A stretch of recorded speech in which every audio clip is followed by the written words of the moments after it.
Hi, Israel. Happy Sabbath. All right, and also, like always, Most High Christ best survive. All right, so Most High will, we get through it today. We're going to go over scriptures pertaining to our diet. Our diet and some suggestions on how we should eat, how we should take care of our body.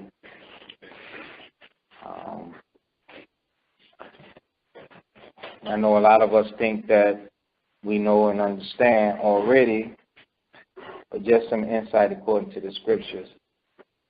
When you look at the children of Israel as it is already, a lot of us, we have a lot of problems, we have a lot of issues with our health, with our weight, with our bodies, period. And it's because of maybe the things that we're consuming, the things that we're doing, eating and drinking and stuff like that. So let's start off with, make sure I'm right. 2 Corinthians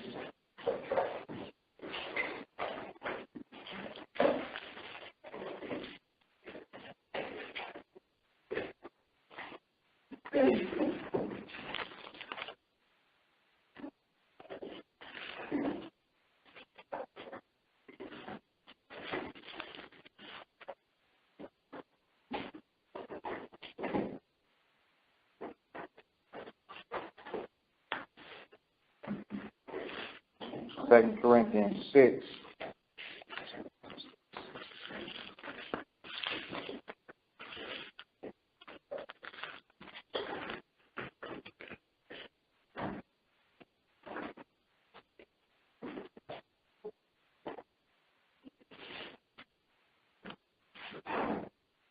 Okay. 2 Corinthians 6 and 16. But let's start the second precept out, and then we'll join it to repeat itself in the third chapter of the first epistle.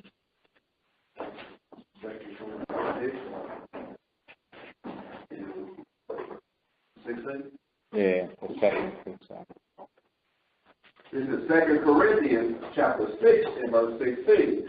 Second precept. For ye are the temple of the living God.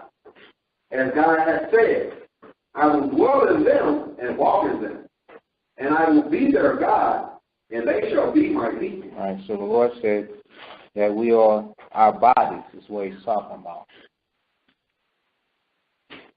That our bodies are the temple, okay, of what? The living God. The temple of the Most High.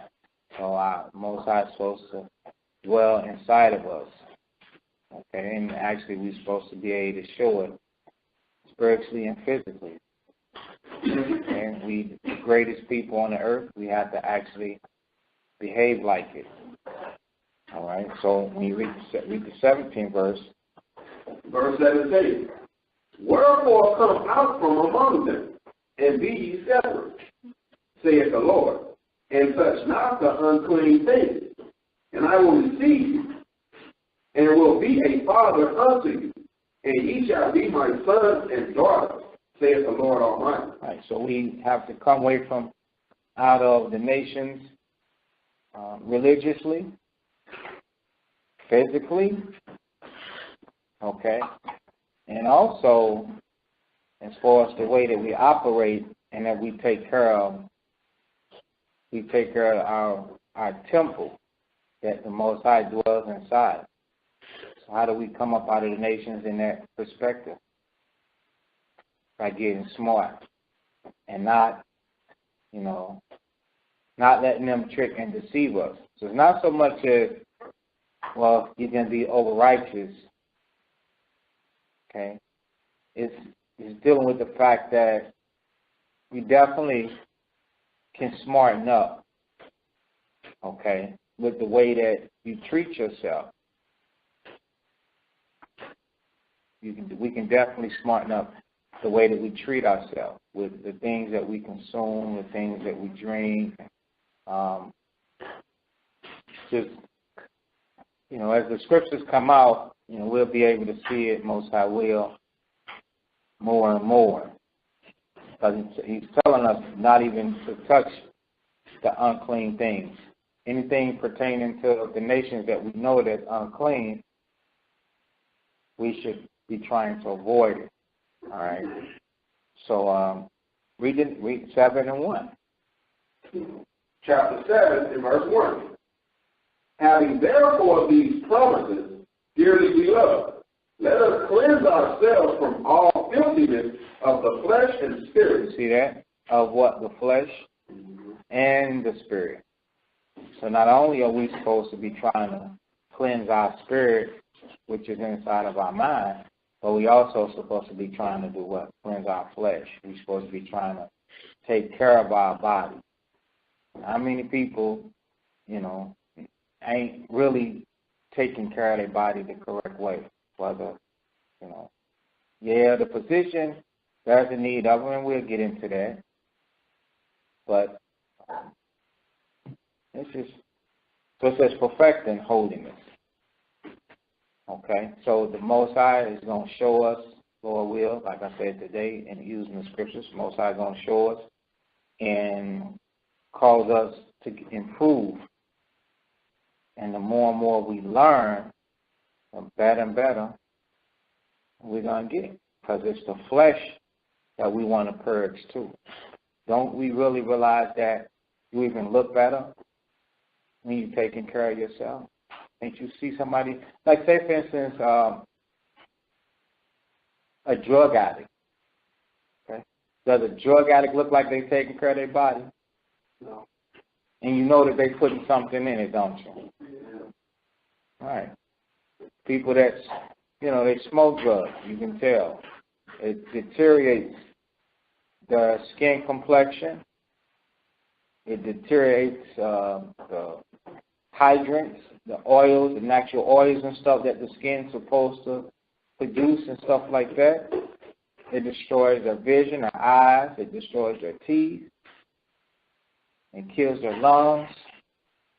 It destroys their brains.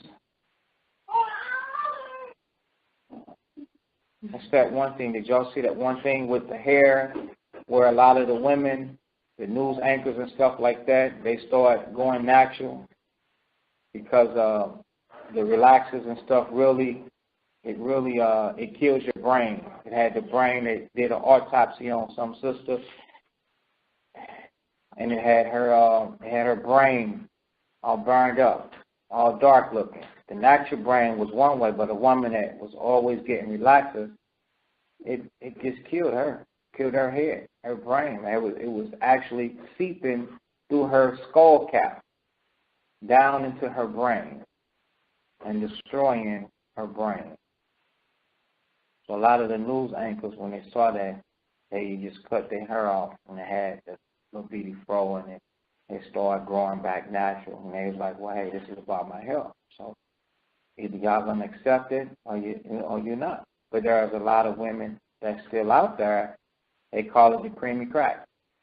They still stuck on it. And maybe that's, the life that they want to live, but they definitely going to pay the price for it.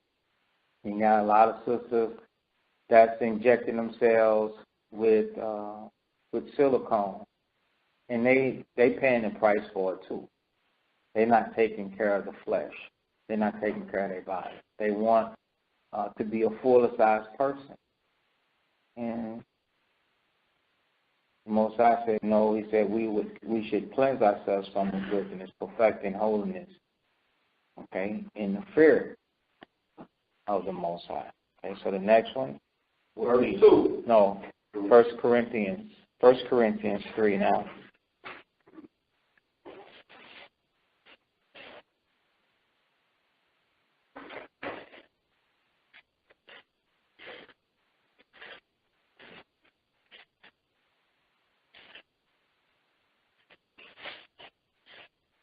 Okay, 1 Corinthians chapter 3 and verse Start at verse 13. Now we use this man, let's just 13. Start there. 1 Corinthians chapter 3 and verse 13. Every man's work shall be made manifest, for the day shall declare it, because it shall be revealed by fire. And the fire shall try every man's work of what sort it is. So now when these scriptures come out, we also use this to examine one another, examine, prove friends. But also when these scriptures come out in the long run, it says every man's work shall be made manifest. Okay? And what that's saying is the stuff that you do, it's going to show. You're going to reveal. If you took heed to the scriptures, if the scriptures help you, if you made some type of adjustment. Now, no man going to be able to look at you, today, tomorrow, and say, hey. But see, the scriptures say, reprove a wise man, and he shall do what? He'll become wise. He's going to increase learning. It says, for the day shall declare, okay, because it is going to be revealed. It's going to be revealed by fire. So our days, Most High put us to tests and trials. It's going to show if you're going to make a change or not. All right, in your diet and the way that you do certain things. Like you might have a person that's a large person, a large woman, a large brother, sister, whatever, even a large child. And then certain things that you should not consume because it's doing what? It's excessive. It's too much. And you continue to do it. Well, every time that situation presents itself, you're going to be reminded of what type of, what type of work you have. A work that's full of failure. You can't call it success if you know that you're not supposed to overeat and drink and you do it anyway.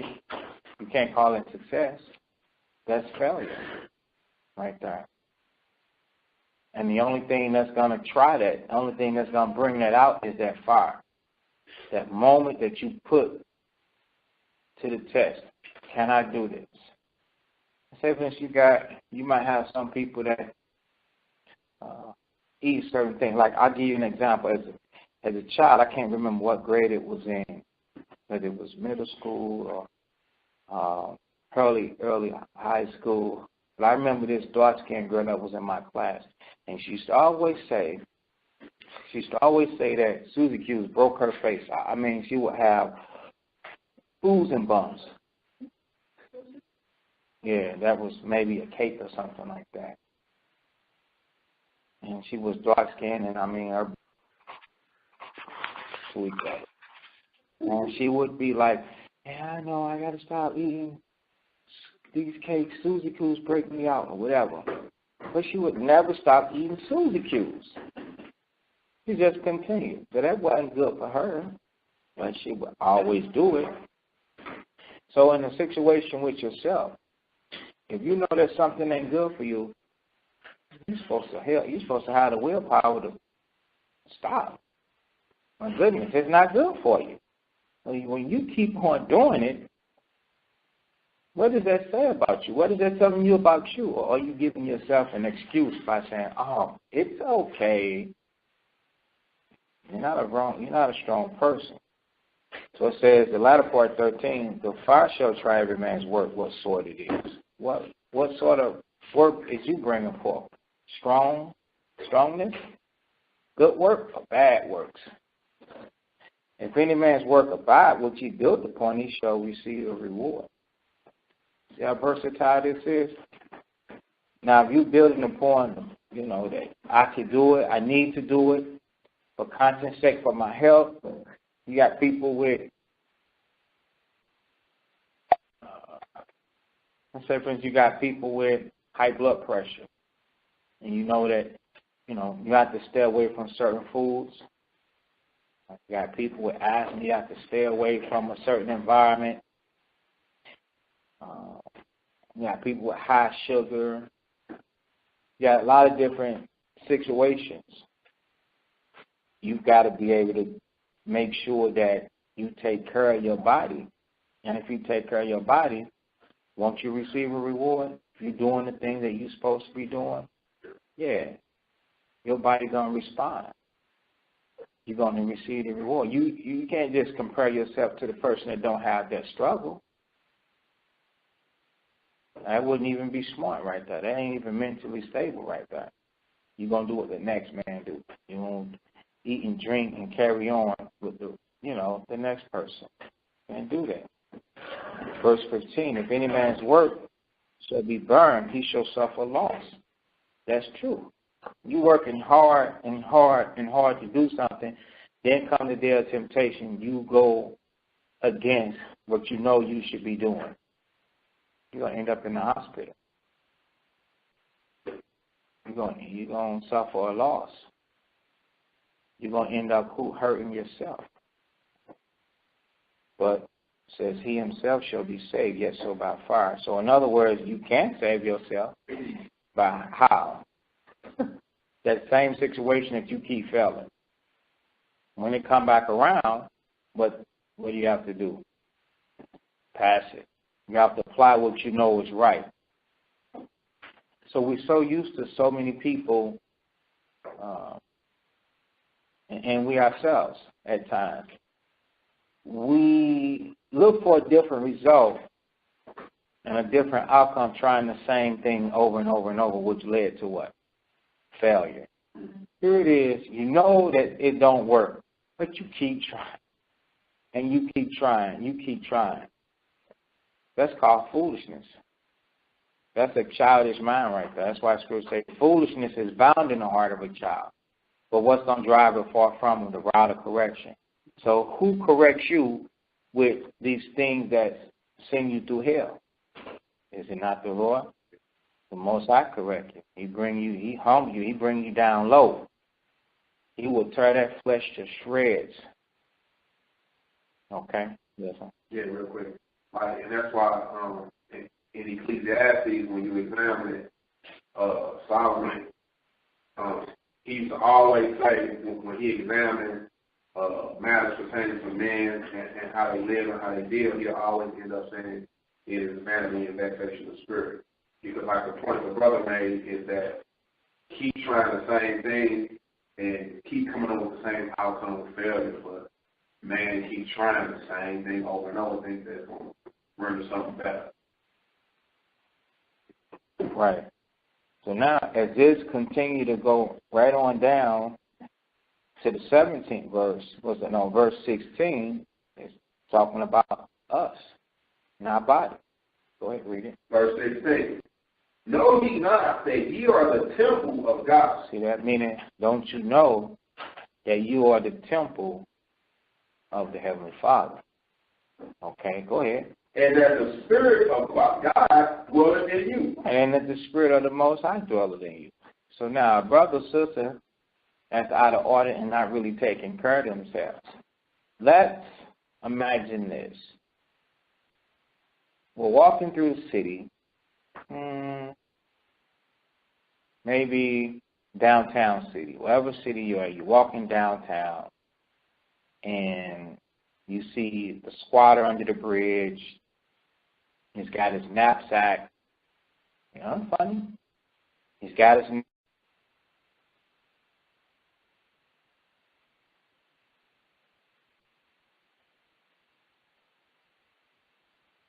boxes. They make the house out of it. And like, this is my section. Let's Skid Row. But that person right there is saying, I'm like Christ. I'm the truth, the way, and the life. I ain't saying that they Christ. They saying they got the truth. They know the truth. And the ways that they, they have good ways. And their life is the way of Christ. All right? So, like I said, not professing to be the Christ. They're saying, hey, I'm in the truth. Everything, the life that they live in, Skid Row, right next to the garbage can, cardboard house and everything, ragged clothes, bad hygiene. You know they ain't had no showers or nothing like that. All of that is pointing to the Most High has got you in that situation because somewhere maybe you didn't listen to him. Something went wrong. I mean, it's bad. Is that, an idea? Say, well, hey, that, that's an example right there that we could believe and say, that's of the Most High. No, you will be like something is wrong. You know what I'm saying? Something went wrong. David said, I have been young and I am old. I have not seen the righteous forsaken nor his seed begging bread. So this beggar that's on Skid Road, that's downtown with his knapsack under the bridge, it would be hard to convince me that follow this example, because I think that's going to lead me on Skid Road. So the point is, if you're not taking care of yourself, and you're doing, the wrong thing to your temple, the scriptures say, know ye not that you are the temple of God and that the Spirit of the Most High dwelleth in you. And if you're doing the wrong thing, you're not going to be very convincing. You're not going to be very convincing that you're a person that's doing the right thing. Because here it is. Wherever you at, when you deal with the prospective leaders that the Most High put into your life, when they catch wind that you are abusing yourself, that you are doing something that's inappropriate or against the scriptures or against your temple, your body, and when they start bringing out the word of the Most High and telling you, what are you doing? When they start telling you and you're not listening, then how are you an example? So, am I making any sense? Here it is. Let's say, for instance, there's a sister that's smoking. The scriptures tell us we should not defile our body, right? But this sister is saying, listen, she's telling the other sisters, follow my example. It's going to be hard to do. And those that do is going to be like the blind that what? Right. Okay. So, verse 17. Verse 17. If any man defile the temple of God. Stop. So it says, if any man defile the temple of God. Slow it down a little bit. If any man defile the temple of God. If you got the precept Bible, it should say what? Destroy. Okay. I want everybody to work on getting precept Bible. Save that extra money. Time to time, get you a real good Bible. Got precept, center column, and stuff like that. This is the most important thing to you. This is more important than your house. I know you need a house. Christ said, man should not live by bread and water alone, but by every word that proceeds out of the mouth of God. So it's important. I know it's easier to replace a Bible than a house, so it shouldn't be hard to get.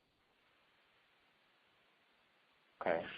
So, if any man destroy the temple, what is the temple? It's talking about your body. Can you check on the child?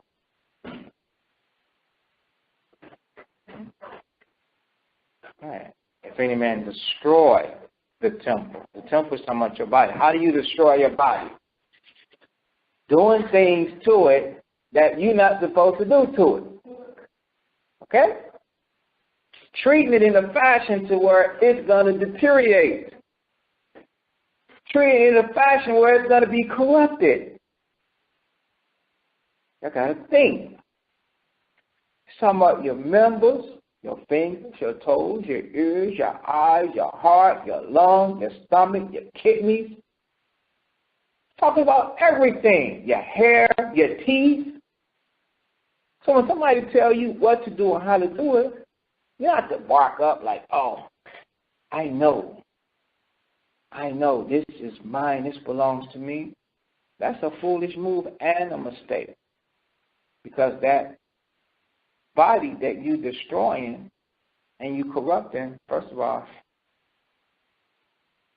it really don't belong to you. You just think you do. You just think it do.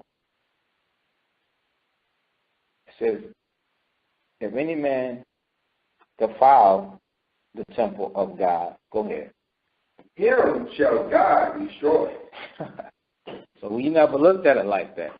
Most High going to destroy you for defiling it, for putting unwarranted and foreign substance into our body, and putting too much substance. We're going to get into that, putting too much into that body. Also, if you don't put enough. You got some people that don't put enough. They call anorexic. They refuse to take care of themselves. They refuse to eat. There has to be a just weight and balance. And the only way that you can learn that just weight and balance is through the scriptures. Okay, go ahead. For the temple of God is holy, which temple ye are. So the temple of the Most High is holy. Okay? So now, if the temple of the Most High is holy, what type of appearance are we supposed to look? We're supposed to look holy. You're supposed to know what you're supposed to look like you know what you're doing. See, here's the thing. Israel is getting, we're getting smarter or dumber? We're getting smarter. That's going to be seen. The scriptures say you're going to be able to know. You're going to be able to tell a man by what? By his appearance. Right? His fruits. So as time continues to evolve, the Israelite man and woman, the Israelite family is going to increase in learning, is going to increase in knowledge, and going to increase in understanding, because getting this from the Most High, who teaches all things, we're going to be able to compare those spiritual things with the natural things. The natural man can't, he don't discern this. The natural man is he's just going to be just like the Europeans and all the rest of the nations who are consumptuous. They just going to consume. But the spiritual man is going to be able to balance what the Most High is saying in the Word and go after it. Right? So now let's get please ask us 30.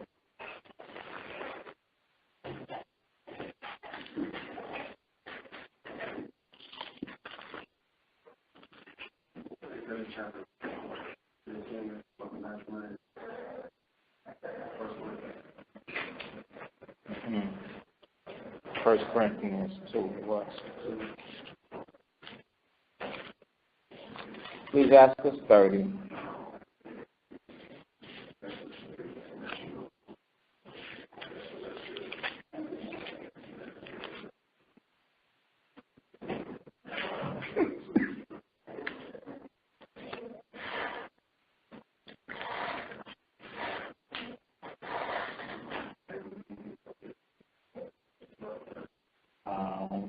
I don't know. She will say that.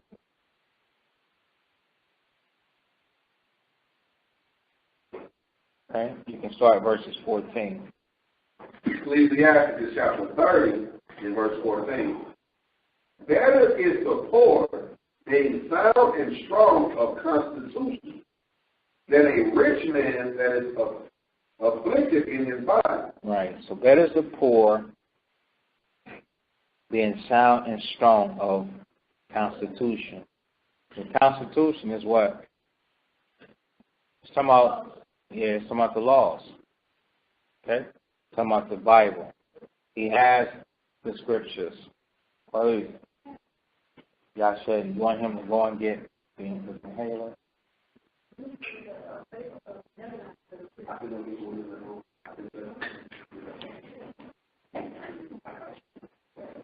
Go ahead, I get it. So it says, better is the poor being sound and strong of constitution than a rich man that is afflicted in his body.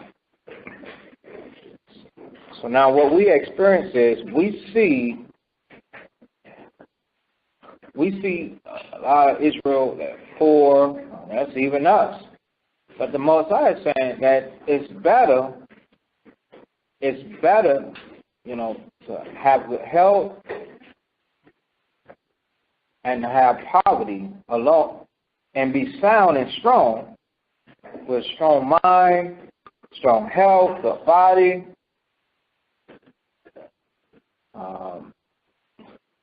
Then he already left the water. Then the rich, the Most High knows that the rich, they suffer, man. They suffer through a lot of stuff. Like you see people, but it's like on the inside they be mummies. You know, they be dying, they be dead, man. They be suffering. They have this nice clothes on, they have a nice car, they have this, they have that. But don't y'all really realize that a lot of them, their mind ain't straight, their health ain't straight, and a lot of them die young. A lot of them die young. That's because they be afflicted. And they be afflicted because they be lawless. Verse 15 says, health and good estate of the body or above gold. And so how do you get good health? The dietary laws. Okay? The dietary laws. And also consuming things in moderation. Over the last few months, I've been bouncing back and forth between eating vegetarian meals and eating vegan meals, and I've learned a lot. So this might be coming up on 5 months, I think, since I've had no meat, and it's over 2 months now that I've had, I think, since I've had no direct sugar. And I can tell a world of a difference. And although I've been wanting to do this thing, man, for a long time, about class on eating right and dieting, but Most High obviously didn't allow until today. Okay? And also the consuming of herbs and stuff like that, which we'll get into as well. But I never understood the consuming of portions until I tried it. And by goodness, it's about right. Okay? But we live this life of over-consuming so much that we just seek to satisfy a palate, the palate being our taste bud, which is, man, extremely high. And it exceeds the daily limit or exceeds the proportion that's allotted for a meal at that time. So it made me think about, I did somebody's house maybe a couple weeks ago. And the lady of the house, she turned to my wife and said, make sure, and she's on a walker, she said, make sure you take care of your health. And you know, I take everything like straight from my, I'm like, well, whoa, okay, see, lady said, make sure you take care of your health, okay? So when it says that health and good estate of the body of body are above all good, above all gold, that's true. You can't, once you destroy this body and the Most High allows it to be deteriorated and corrupted, it's like that. Money cannot reverse. You understand? Money cannot reverse the health that you have.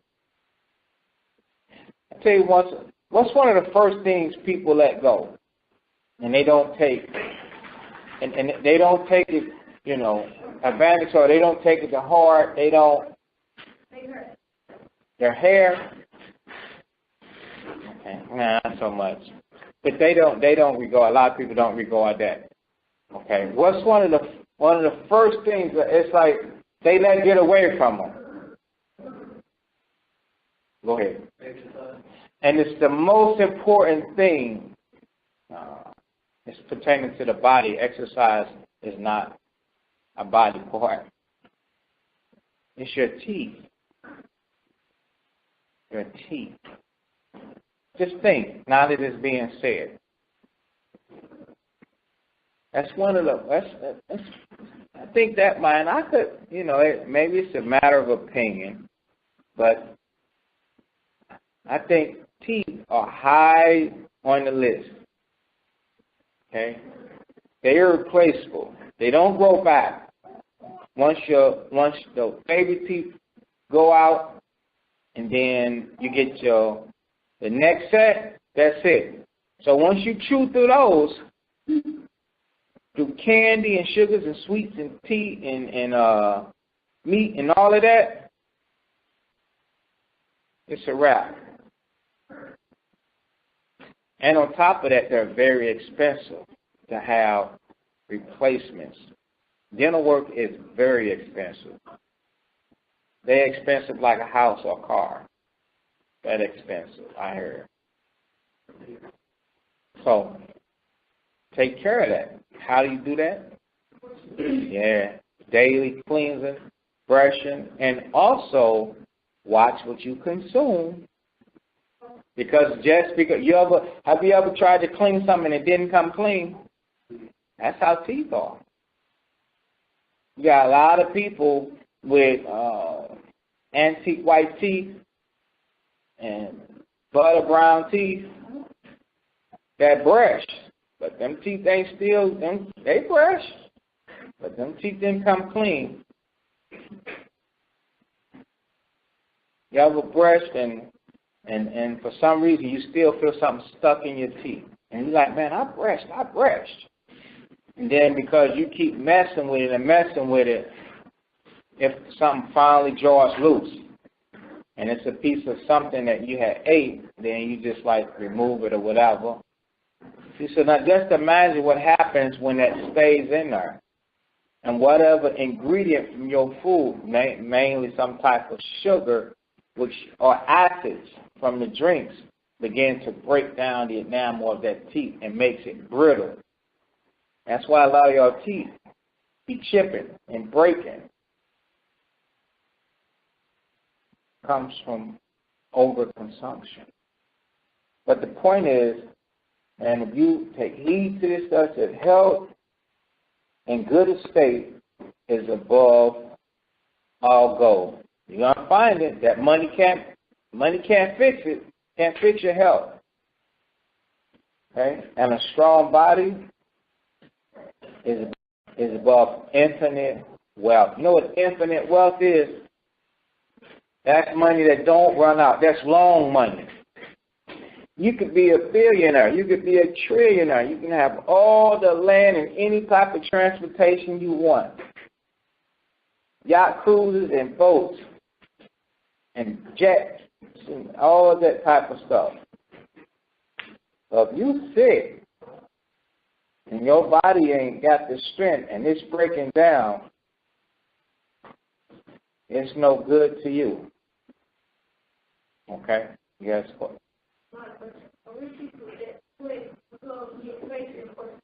Talk louder. So they say that it's about infinite wealth, and that if you don't take care of your body, deteriorate.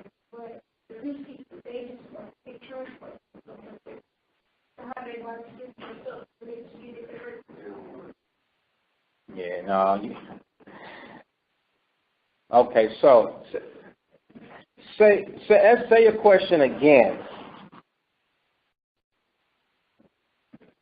So my question is, the rich people, you say that your body deteriorates, a strong body will infinite wealth, and the rich people, they got money, so they can get different body parts and organs for the intestines and stuff.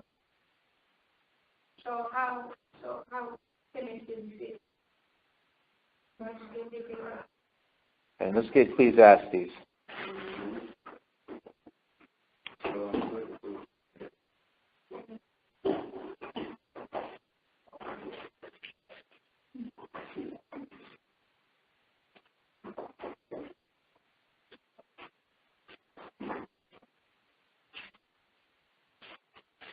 Ecclesiastes chapter 8. So he said something about the rich and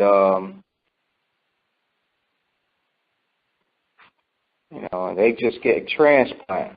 I mean, yeah, they might be able to get a heart transplant, liver transplant, lung transplant because they got a little money. But let the scripture.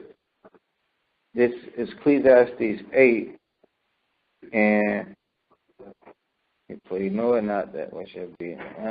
Just verse 8. Ecclesiastes chapter 8 and verse 8. There is no man that hath power over the spirit to retain the spirits. So now when the Most High say that I'm going to destroy you, I'm destroying you. Because there are people that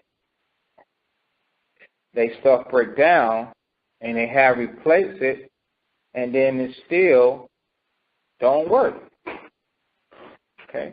So when the Most High is destroying a man, no matter who it is, they don't have power to retain, means to hold on to. You understand? Go ahead. Neither hath he power in the day of death. Neither have he power in the day of death.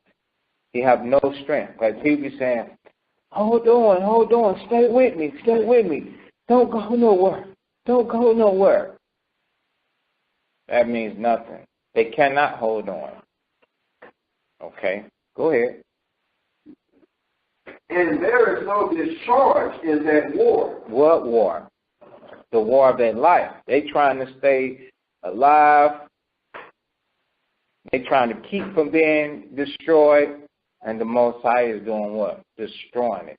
When it says discharge, that's firing. Like you fire, you discharge a weapon. Wow. Ain't no discharge. In that war between the Most High and that body can't fight. They can't discharge. They can't fight back. Ain't no discharge in that war. You understand? Yes or no? Okay. Go ahead. Neither shall wickedness deliver those that are given to it. All right. Neither shall wickedness. What is the wickedness? The same thing that you just said. The what? What did you say at first? That they do what?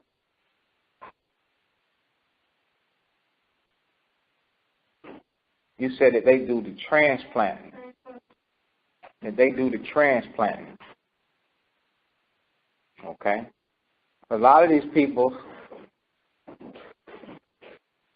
the Most High is jacking them up. And because they did wickedness, and so their blood be contaminated. Now, they go and do what? Have blood fusion. Scripture say life is in the blood. So they're going to get rid of their blood, get more blood, and, to add to that, they know, corporate America and elite America know who the real children of Israel is, that we the people of God. And so, though they treat us like dirt, drag us through the mud, try and corrupt and destroy us, they still deem your body parts above all body parts.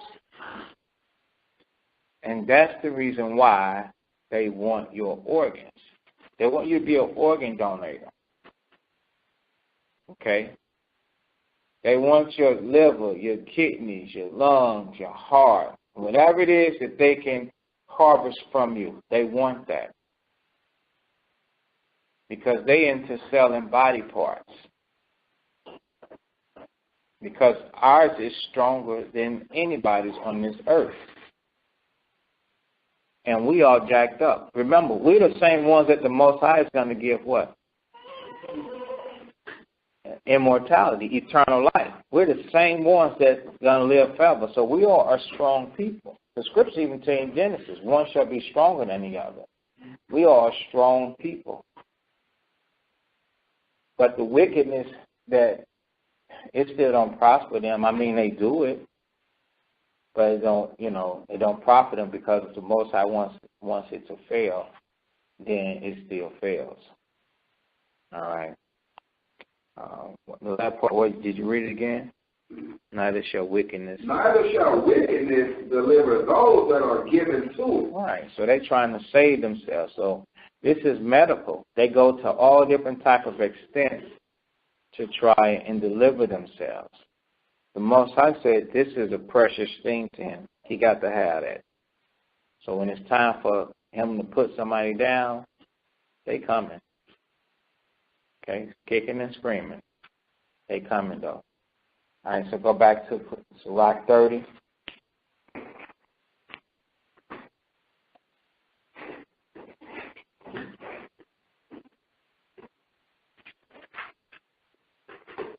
And verse 16. Sirach chapter 30 and verse 16. There is no riches above a sound body, and no joy above the joy of the heart. So there is no money that you're supposed to value above a sound body. Okay, there is no riches. So don't just only care about your money. A lot of people do that when the only thing they're going to care about is their job and their responsibilities. You work a good job, you got a decent job, you make this wager, but the only thing that you're really concerned about, is that job. You're really forgetting that you got to take care of yourself. Some people work themselves to death. They work themselves bony. They work themselves skinny.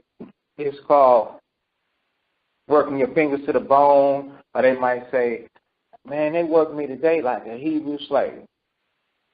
You are the Hebrew. But then turn around and say, but I'm an African. See the confusion of faces we got on us? So don't do that to yourself. That's against the scriptures. To where you're going to overwork yourself. You got 3 or 4 jobs. The only thing you concerned about is your job, because you want this or you want that. The Most High don't care about that. It says there is no riches above a sound body. Okay? Let's get this in Exodus 7.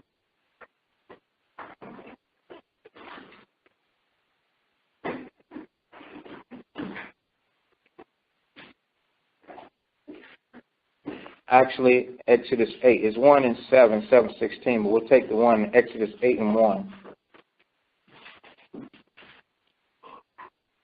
The book of Exodus, chapter 8 and verse 1. And the Lord spake unto Moses, Go unto Pharaoh and say unto him, Thus saith the Lord, Let my people go, that they may serve me. So the people had a job to do. They had to go to work. Did the Most High care about that? No. No. He said, Let them off work. For how long? Forever. Put them in retirement.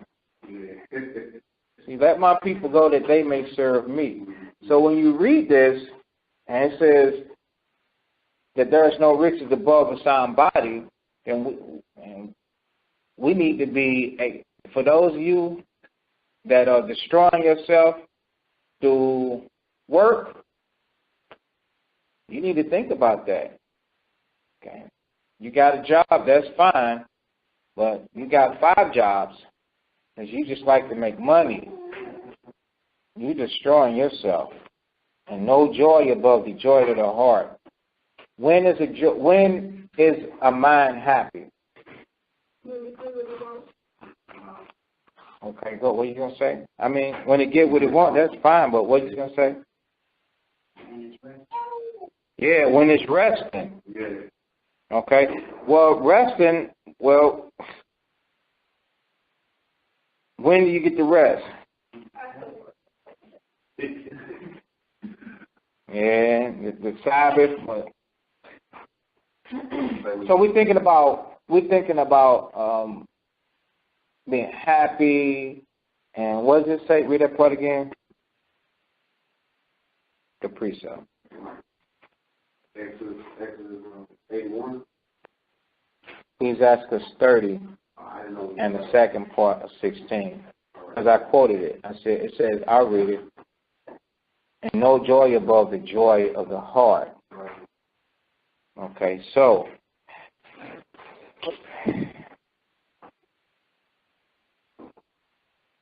the question is, I'm just trying to get y'all to think. When does this happen, that there is no joy above the joy of the heart? When is the heart most joyous? The heart is most joyous when the body feels good, as far as like good health, when everything is going right, spiritually, physically, and mentally. Okay, Ecclesiastes.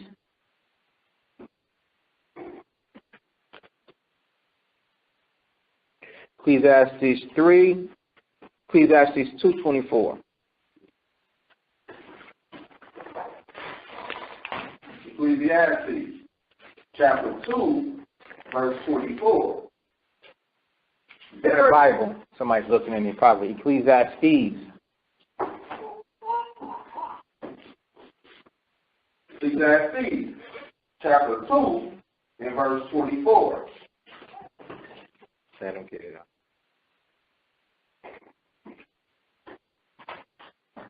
There is nothing better for a man than that he should eat and drink, and that he should make his soul enjoy good in his labor. This also I saw that it was from the hand of God.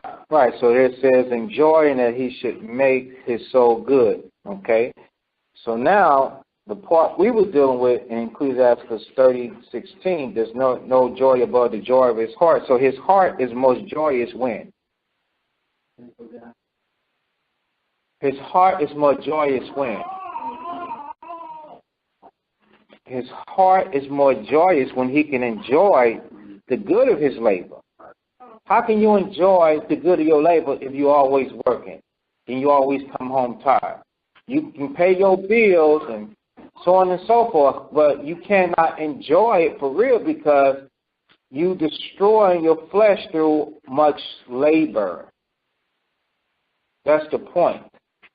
So those people that's got 3 and 4 jobs, and you're just trying to keep up with the Joneses, and you overdoing it. You're destroying yourself. I see some people that eyes be red. They be so busy that they don't have time to serve the Most High. As soon as you start, I've talked to brothers and sisters, and as soon as you start telling them about fellowship and convocation and stuff like that, the first thing they do is pop out what? A work schedule. A work schedule. They go from school to work, back to school in the morning, back to work, then a part-time job, and then they do this, which is something on the 4th. They got so much going on that they never really get to even enjoy. Maybe their thing of enjoying it is maybe riding in the car that they was able to buy. But that's not what the Most High is talking about. Okay? The Most High is actually talking about you have time to fellowship alone, with rest and being able to enjoy time with your family while you was able, the stuff that the Most High rewarded you with. Because that is a gift from the Most High.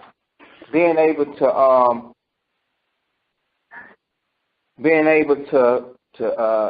like say for instance, have a job and then it pays, and then you can have time to be around with your family and enjoy your family, whether it's your wife or husband, your children, fellowship and stuff like that. That's a gift.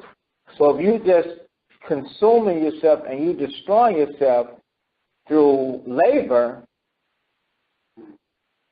that's unprofitable for you. Okay? What is it?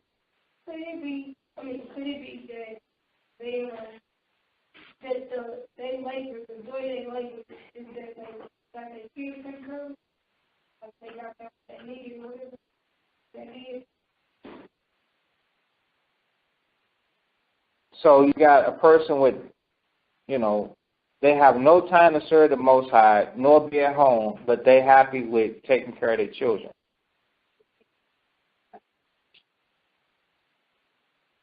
Now, what you're failing to realize is we'll just go to the precept above it. Health and good state of body or above goal.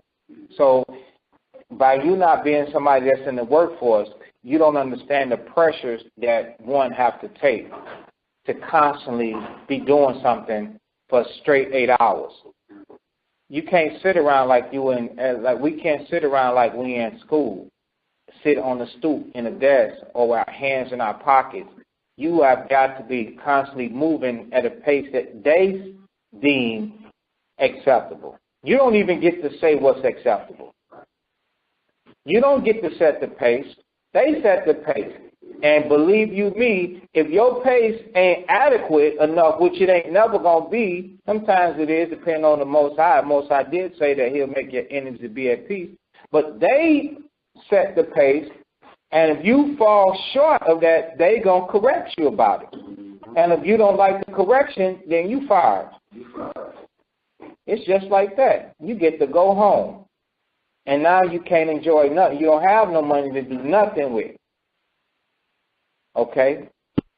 So now they're already robbing you when you get in there by not paying you enough to the point to where you want to look for something else, a second and third. So all of this leads to, if you keep the commandments, the Most High will bless you from the start, to the point to where you can go do your due diligence, and then you can come home and rest and enjoy the fruit of your labor.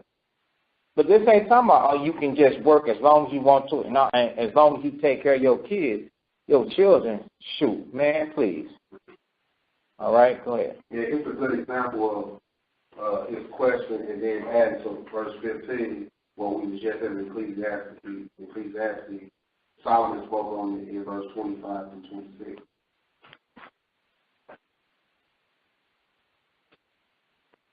If you want to hear it. No, you go ahead. You see it. So back in Ecclesiastes in the Bible, chapter 25. Chapter 25? I'm sorry, chapter 2 and verse 25. Excuse me.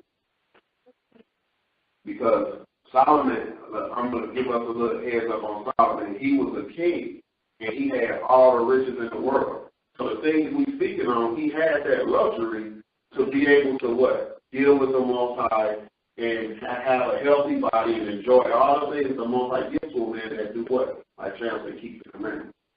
So verse 25 says, for who can eat, or who else can hasten her unto more than I? Because Solomon was a wealthy man. Verse 26. For God giveth to a man that is good in his sight wisdom and knowledge and joy. So the brother had wisdom, knowledge, and joy. The wisdom to understand the way that we're supposed to live in serving the Most High. How to have a healthy and how to make set the difference, like a just weight and balance when it comes to our work. You know what I'm saying? And then how we're supposed to deal in our leisure time at home. It says, but to the sinner he giveth travail. And that's the example that he was speaking on about a person that's always worried about work. Their eyes be bloodshot red, they got headaches, they feet down from lack of sleep. And on top of that, they don't have time to take care of their body like they supposed to because, for one, they lack of sleep. If you don't lack sleep, that's a quick way to get, if you lack sleep, that's a quick way to get sick. The human body has to have a certain amount of sleep to keep the immune system strong. So this is just coming out to kind of ask what came out in verse 15 and then also with your question. We have to deal with, the words of the Most High. And also, by dealing with the words of the Most High, the Lord going to teach us how to set that just weight and balance to have a good, a healthy state of mind, a healthy body, dealing with the wisdom, all statutes and commandments. And the Most High going to bless you with that balance. And Solomon, who could speak on it but him because he had nothing but signs of fulfillment.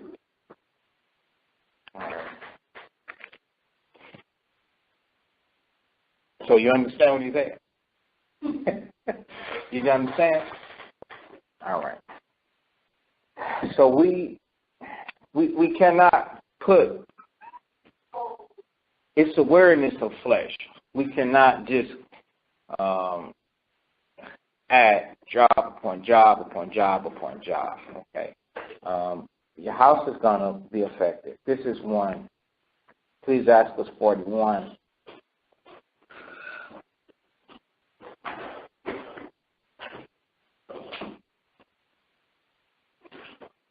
The Most High said to be ashamed of this. So we'll read Ecclesiastes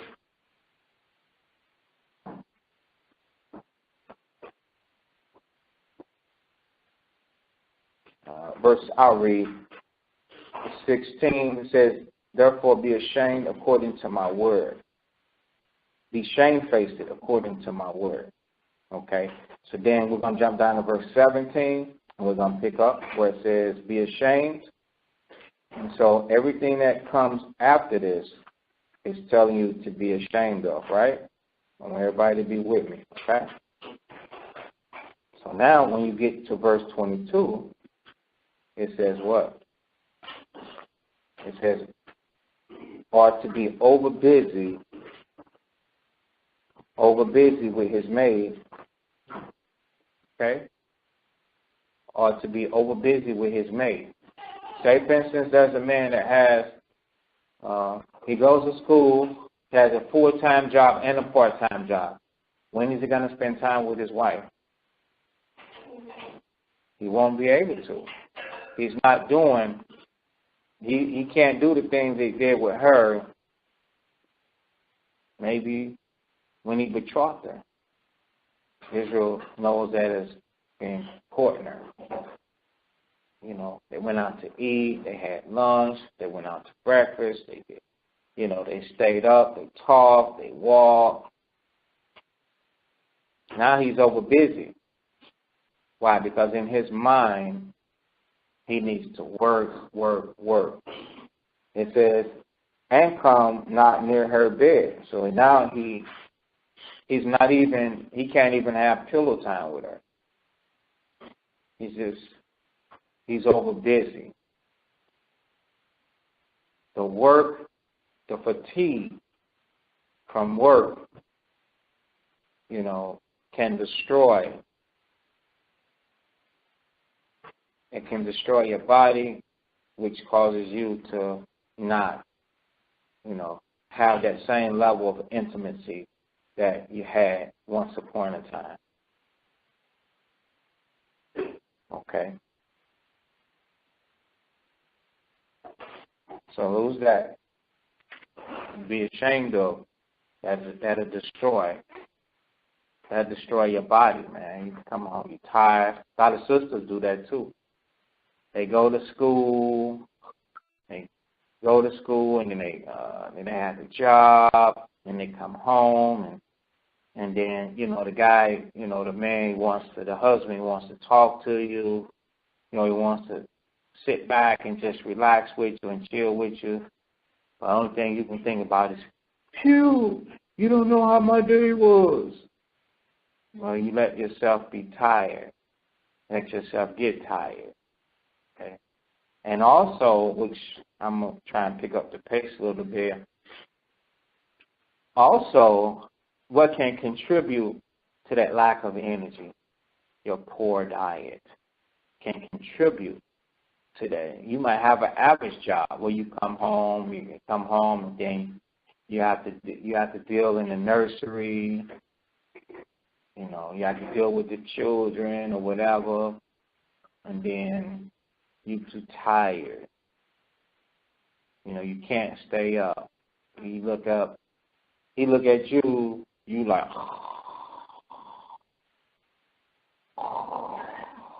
you're like, baby, I'm just trying to talk.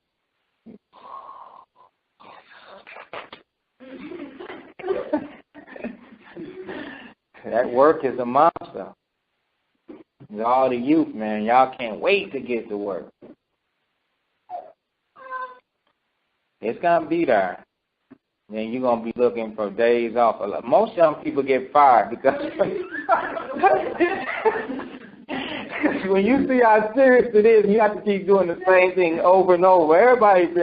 All adults, man, we got fired from our first job. You know what I'm saying? You're like, wait a minute now. Yeah. Like, I didn't know it was like this.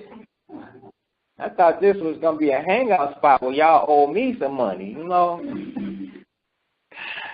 It ain't going to be like that, man. Y'all going to go up in there and find out they straight serious. Man,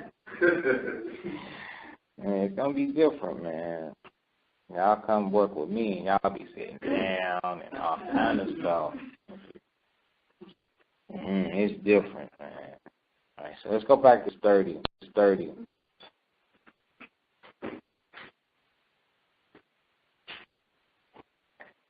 Ecclesiastes 30:17. Ecclesiastes chapter 30, verse 17. Death is better than a bitter life or continual sickness. But you can't tell Israel that, man. Listen to it. We all be trying to hold on to this life. It says death is better than a bitter life. Okay? What? It says or continual sickness. So a bitter life is an unhealthy life. A life that's full of what? Agony, pains and sufferings. A life that's full of constraints. You can't do nothing.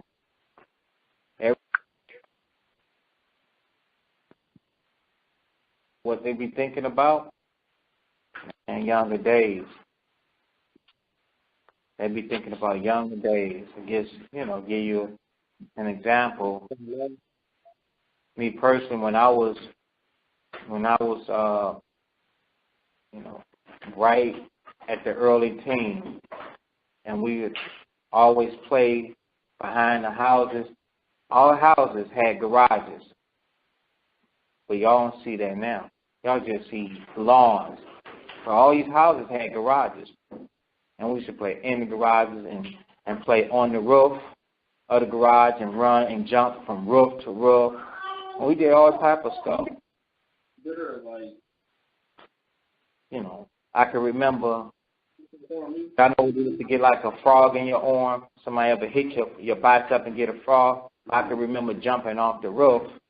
And, once I land, I had to spread my arms. My arms would come down and hit my knees. And, man, I get a frog in. I was like, oh, it hurted. And just get up and run off, Well, I can't jump off nothing now. Shoot, I don't even want to jump off the curb.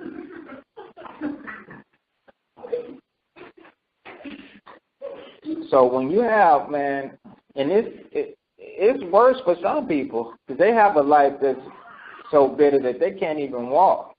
You know, you see Israel, man, limping up the steps. They need handrails. You know, they got to stop in the middle of the step. They gimping. That's horrible to them. The scriptures, now they just want to hold on because they have all us as relatives. But the scriptures say, man, death is better than a bitter life. You know, the older we get, you'll hear people say that they want to change houses. They want a ranch-style flat-story house instead of a house with steps. Now they're trying to make it easier and easier and easier. And all of that has everything to do with things that we've done to our bodies. Real talk. It's stuff that we do, whether we don't, and will not exercise, we don't, and we will not watch what we eat and how we eat and stuff, and we're going to pay for it. It's just only like we're going to pay for it. And it creates a bitter life, man. It creates bitterness. A lot of people, they do, okay. You know, they drunk it, they drink a lot, and drinking destroys what? The liver, right? Okay, and the liver function is to do what? It's like a filter, right? Okay, so now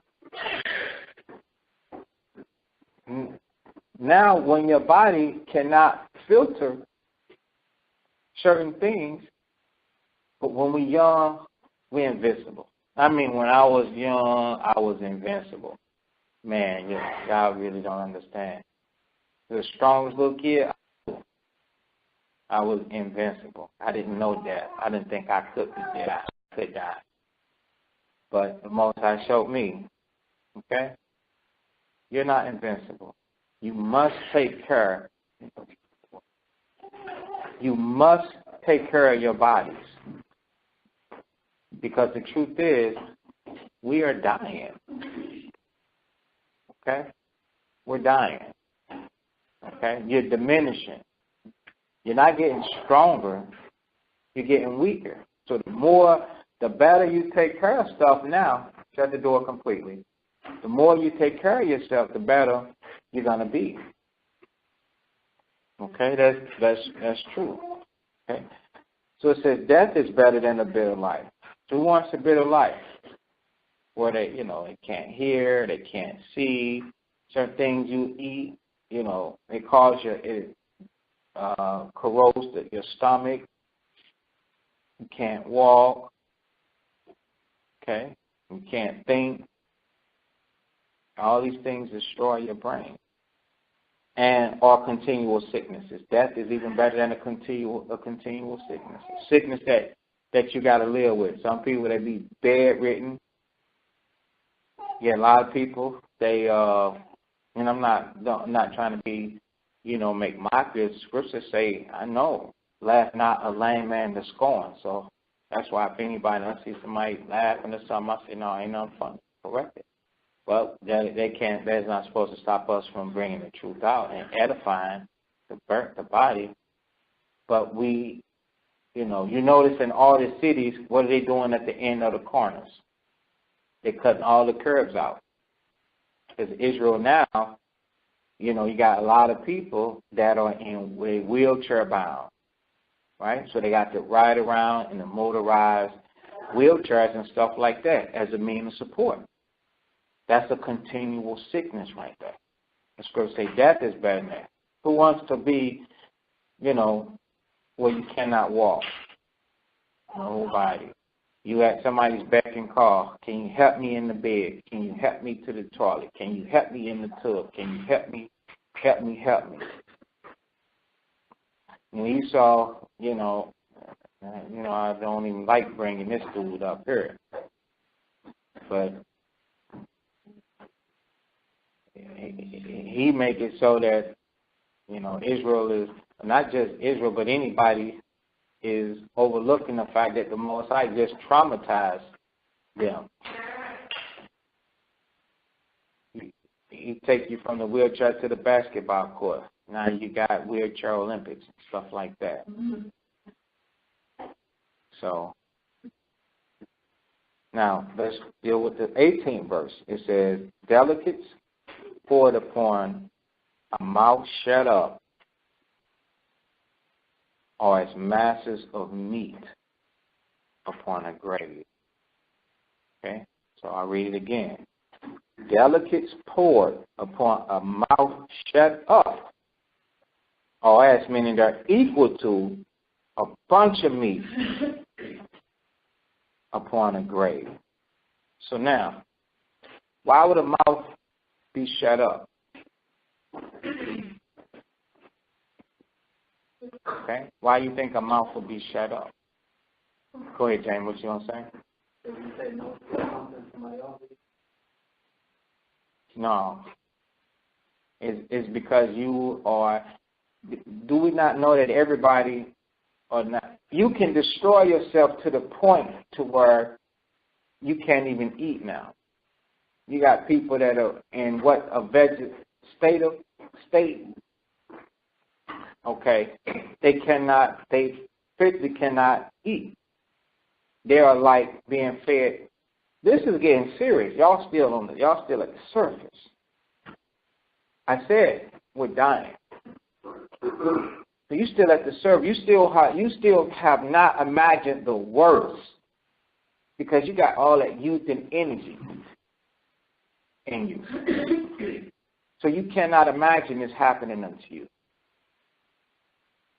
Maybe you've never seen somebody that has to take feeding through a tube. Okay? Somebody that they destroy so much that they just cannot normally eat food. So now you take something that's delicate, something that's all nice and fancy and good to you. You can pick your fork up and twirl your fork and take that, fettuccine with the Alfredo sauce and the Cajun crusted chicken with cheese. Look at y'all like, man, you're making me hungry. And you can eat that with your bread. But somebody that has already messed up to the fullest, to where now their body is just so destroyed, they lay there. And so now you take that and you put that on their lips, and what they're going to do with it? It's nothing that they can do with it. It's nothing. The Lord said that is equal to messes of meat upon a grave. Okay? It's unprofitable. So he's trying to tell us that if we destroy our bodies to the point to where you can't eat nothing, don't do that. Don't destroy your body to the point to where you cannot enjoy something basic. Okay? Verse 19. What good doeth the offering of an idol? For neither can it eat nor smell. So is he that is what? Persecuted of the Lord. I'll read it again. Stay with me. What good offering of an idol? It doeth no good. For neither can it eat nor smell. Listen. Stay with me. The idol cannot do what? You sure it cannot eat or smell, right? The next part says, so is he that is what? That's right. So if the Most High persecutes you, you won't be able to do what? You won't be able to eat or smell. That was the same point that I was trying to tell y'all in verse 18. I said, y'all still at the surface. But this person is jacked up to the point where they on some type of feeding tube, and fed by what? Meat or liquid? Liquid. Now you pour that delicacy upon his lips and see if he can enjoy it like you can enjoy it. He can't enjoy it. You only need to enjoy it because you have not destroy yourself to that point. But if we continue to destroy our body, or we can continue to go upward, the Most High, yeah, baby talking back. If we continue to our body be corrupted or destroyed, you know what will end up happening? The Most High he could put his hands upon man, and man will be able to do nothing. Man will be able to do nothing. Okay? Verse 20. Go ahead. Verse 20. He seeth with his eyes and groaneth, and an eunuch that embraces a virgin in sight. So, man, does that go with that? Mm-hmm. Yeah, it does. Read it again. He seeth with his eyes and groaneth, as an eunuch that embraces a virgin in sight. What is it talking about, Elijah? I don't know what it is. A eunuch is a man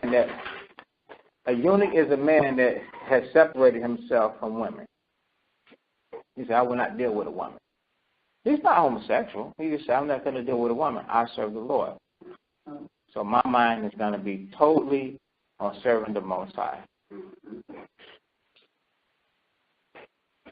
You know, Yas? Yeah, it's stemming from the 19th verse, like the man that the Most High persecuted. And it says, he seeth with his eyes and groaneth. The thing that he's seeing is like an example of that meat that the person who hasn't been scarred to that level yet, they eat it and enjoy it. This person, when he see it, he groans because he can't enjoy it. He can't take it in. Actually, he really don't want to see it. Okay? It says, as an eunuch that embraces a virgin and sight. So a eunuch is a person that separated himself from women. So if he's embracing a virgin, somebody that he's not even supposed to be dealing with, or he said he's not going to deal with, he's silent. Well, you should have left 19 out. Okay. So it's right and wrong. You mixed it. Therefore, you should have left 19 out. Okay, go ahead, Elijah. Okay. Meaning, okay, wait. So I see it that he that sees with his eyes. So, would that mean like he only sees with his eyes, but he can't taste or feel? Yeah. Okay. Okay. So him seeing with his eyes, he upset, he's groaning because. Go ahead. Go ahead. No, go ahead. Okay. Him seeing with his eyes, he groaning because he can't smell it. He can't eat it, so basically it's separated from him. And it would have been good if he could eat it or smell it. And it's comparing it to a eunuch that embraces a virgin inside it because it's saying, man, like a virgin is special in these times. So, man, I can't enjoy their labor or fruit. No, leave that out. No labor and fruit. Leave that out. Stick with the eunuch. You got the first part. The eunuch, so it's saying that he's silent because he can't have that virgin. That's right. He's making it equivalent to the way that eunuch, he understands his role. He's going to stay in his lane. But he ain't deaf, dumb, and crazy. He like that virgin. If I could have her, I would have a whole other different life. I'd be able to enjoy the life that, this brother had and this and that. So he's shy. You know what I'm saying? He's shy. So the person, instead of using the word shy, he used the word groan. So this person that groaning, he really is groaning because he's really upset and disappointed with himself because he cannot have that food the way that he would want it. He's being fed how? Through a tube. Was he born like that? No. Throughout his life, was it like that? No. He was afflicted from the Lord because he wasn't taking care of the temple of the Lord, which was his body. Okay? So when you see, you have to be aware in this world. When you see these things in existence, you have to use those as examples on how not to destroy yourself. You know, don't just be so involved in this world to where you're like, oh, you know, this person is afflicted, and you cannot relate it to the scriptures. Try and find, according to these scriptures, what went wrong. And that's how you get smarter and smarter. Okay, so to avoid, we got a long way to go. To avoid this happening unto you. All right, so now, verse 21. Verse 21. Give not over thy mind to heaviness, and afflict not thyself in thine own counsel. The gladness of the heart is the life of man, and the joyfulness of a man prolongeth his days. Love thy own soul, and comfort thy heart. Remove sorrow far from thee, for sorrow hath killed many, and there is no profit therein. All right, so there's a mental destruction that can happen upon people too. Called what? Stress. Leads to a called what? Okay, that's written there. But the spirit, you know, read it again. Well, the spirit is called depression. You know, and they try to pop a pill in your mouth and get you to uplift your mind. Okay? Read it again. Verse 21. Verse 21. Give not over thy mind to heaviness. Give not over thy mind to heaviness. Okay, why would you be in heavy? Because remember, we're going over different things on how not to destroy your body. Okay? Not over thy mind to heaviness. Come on. And afflict not thyself in thine own counsel. Right. So that means that means that you sitting up and you can, you know, brothers and sisters think about this, they think about that, they go into worrying, they go into so on and so forth, and when they do, they don't take care of themselves. You won't wash your face, you won't comb your hair, you won't take a bath, you won't clean your house, you know, you won't change your clothes, you won't do chores. But we're still talking about the flesh and the body. You know, you physically will not, because you will be in a slumber and a sleep, you will not take care of yourself. You won't brush your teeth. You have stuff in your eyes, you won't even clean your eyes. Israel will go down. You know, and that spirit is a spirit of depression. That's a spirit that you have to rebuke. You must take care of yourself. That's the heaviness. And you cannot give your mind over to it. The gladness of the heart is the life of man. You understand? The gladness. So the only way that you're really going to find success and find, you know, how can I be prosperous, is you got to go according to these scriptures. Okay? So the gladness of the heart is the life of man, and the gladness and the joyfulness of man, it does what? Prolongeth his days. Right, it prolongs his days. Go ahead. Verse 23. Love thy own soul, and comfort thy heart. So you should love yourself. Some things we can only give and we can only do for ourselves. Okay? That means you have to get into your mind and you have to tell yourself that you cannot let this go down. Love your own soul. A lot of times we look for confirmation of love from others, and it don't always come. You want that boy. You want that girl. You want that support. You know, you want somebody to recognize certain accomplishments, achievements, things that you have done, so on and so forth. When it come, it come. But if it don't come, you still have to love yourself, and then don't be bitter because this person, they didn't acknowledge this. This person, they didn't acknowledge that. No, you have to love yourself, and this pertains to taking care of yourself, looking out for yourself. You know you need to do this. You know you need to do that. You know, because now this is about taking care of the body.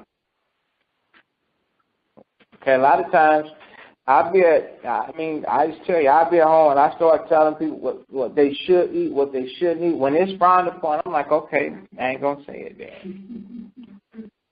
You know, I ain't gonna say it then. You know, in the context of what we're dealing with.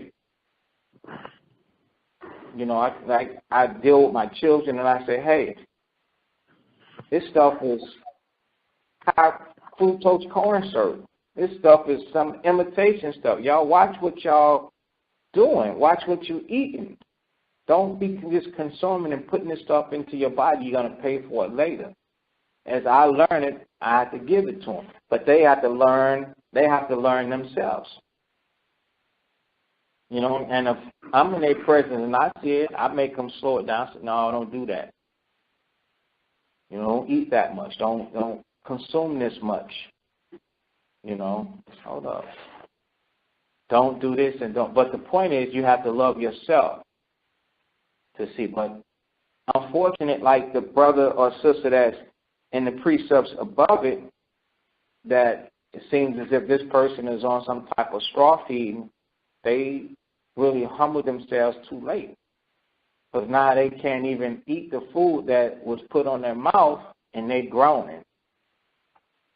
But you in the youth of your days, full of strength and energy, you can eat and consume all things. But you're not doing it in moderation.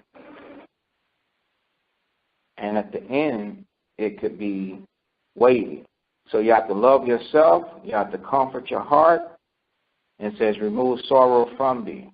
Okay, remove that crazy spirit of depression out of your mind, because it's got you looking bad, it's got you looking sad, and if you continue in it for so many days, then now you're going to create another bad habit for yourself of not showering. Some people walk around, and I have high senses. When I say high senses, I have strong taste buds, and my hearing is very good. My eyesight used to be really, really good. I used to be able to see blocks away, literally, in high definition, blocks away. I have a high sense of smell. Okay, so if you smell bad, I could smell you. You know, when I'm around people, sometimes I might have to just hold my breath. I'm just telling you. When if I'm around female sisters, I would just hold my breath because I don't want to smell, you know, the stuff you took a bath in, the things that you put on to make yourself, because that scent is what they call like an aphrodisiac or something like that. That's put there to smell good. Well, and you ain't supposed to smell bad. That's not what I'm saying. You got a high sense. Yeah, for me, I just turn away and hold my breath until you pass or until I pass. You understand? I want to smell the scent of my woman. That's it. But if you smell bad in the department, guess what? Your brother smelled it, you smell bad. Now, I ain't got to say no, you might just had a bad day or something. But it's like that. So you have to take care of yourself. People, you can develop a habit of bad hygiene. You know, bad hygiene. You want to take care of yourself. Say, I'm a man of the Lord. You won't even take a bath. I'm a woman of the Lord. You scared of the shower. No, get your little self in there. Now, children, y'all chuckling, but sometimes you children, you could be like, you know, I got to take a bath. Today's Friday, you got Thursday jaws on, or Tuesdays on. Children, get your little self in that shower, in that tub. Remove sorrow far from thee. and take care of their personal hygiene. Went to the doctor. I said, I need a feeling. I felt like a little pinhole or something in the tooth. I was cheating. The doctor said, you got good. What's that? What I kept saying. Oral hygiene. I came home to my wife. I said, the doctor said I got good personal hygiene. She said, you meant oral hygiene? I was like, yeah. You got good oral hygiene. That was good. You see clean teeth and, nothing really wrong. All right, but it says, for sorrow have killed many, and there is no profit therein. Okay, so it ain't profitable for who? For us. It's not profitable for you if you let yourself go down to where you don't care about yourself. Verse 24. Verse 24. Envy and wrath sharpens the life, and carefulness bringeth age before the sun. Right, envy and wrath. What's envy? Jealousy and wrath. That's a devil right there. When you are a bitter person, it gives you the crazies, and you can't take care of yourself. It does what? It shortens the life. I mean, in other words, it allows you to be what? Reckless. And it destroys, and it shortens the life. Carefulness. What is carefulness? Worrying. It brings age before the time. How can we tell age before the time? It brings age before the time.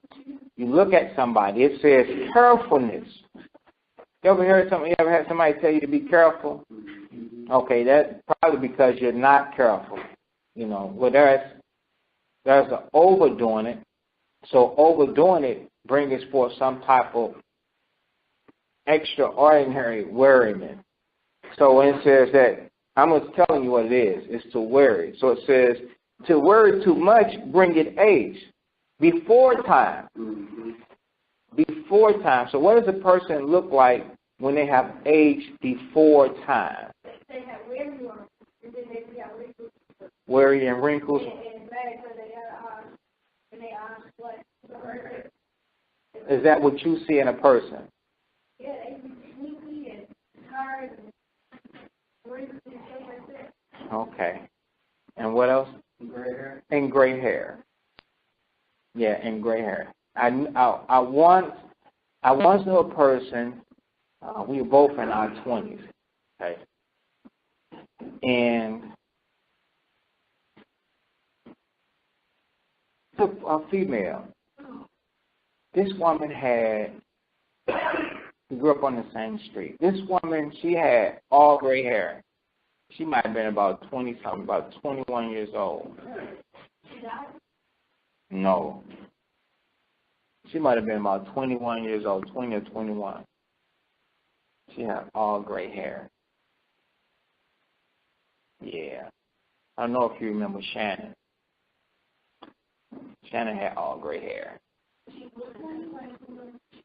Mm-mm. Did she look 20? Yeah, but she had all gray hair. So that worrying about stuff, it'll cause you to age before time. Okay. And as if you're getting involved in stuff you should not be getting involved in, doing things you shouldn't be doing, and now you have to think about the trouble and consequences that come behind your own wickedness.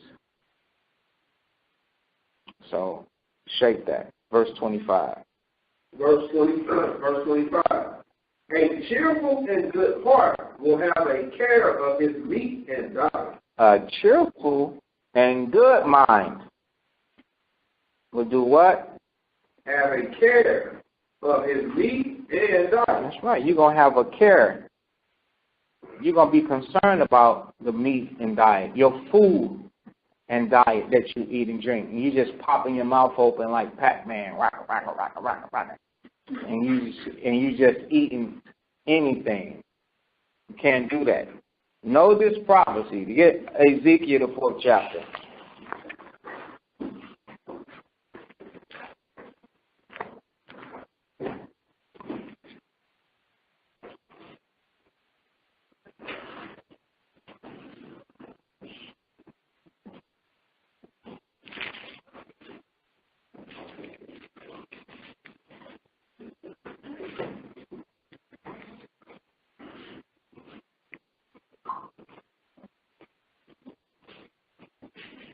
Ezekiel 4 and 9. We'll start there. This is what the Most High said.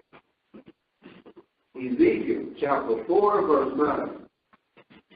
Take thou also unto thee wheat, and barley, and barley, and lentils, and millet, and fishes, and put them in one vessel, and make thee bread thereof, according to the number of the days that thou shalt lie upon thy side.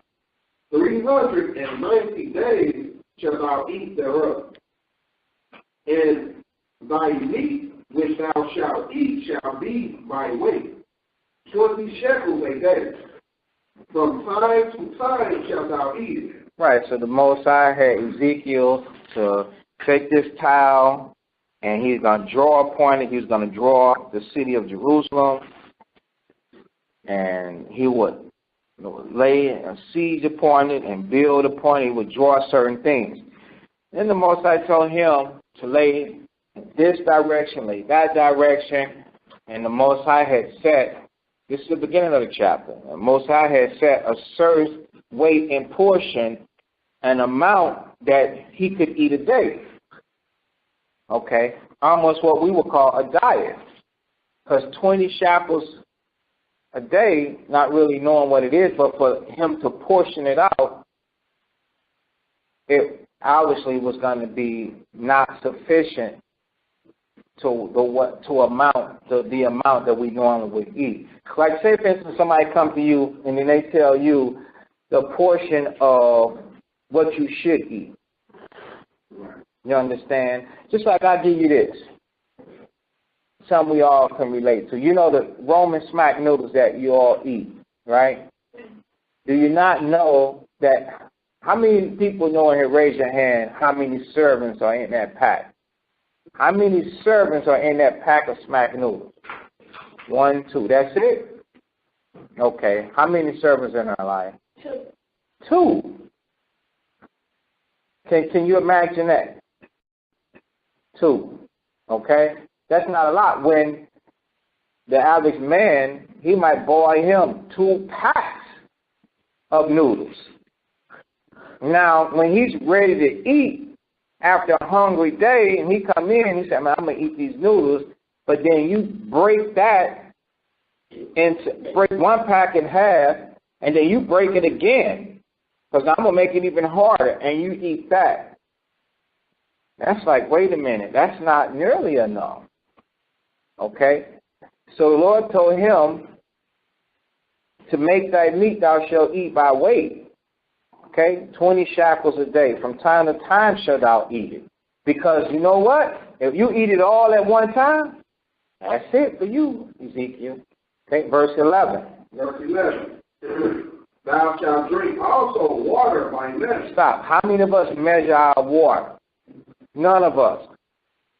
We drink how much we want, whenever we want, until, and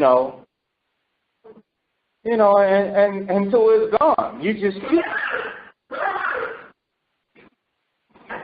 All right. Until it's gone. He said, you're going to even drink water by weight. Go ahead.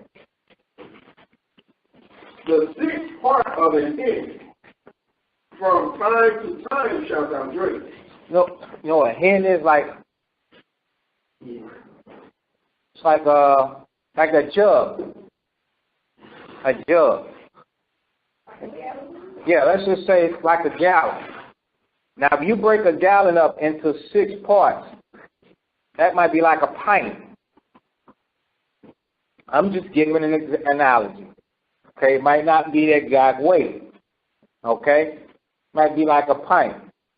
So he said, you get to consume that in a day. From time to time shalt thou drink it. So in order for this thing not to go away, man, you'd have to just take that pint, which is like a 16 thing of water.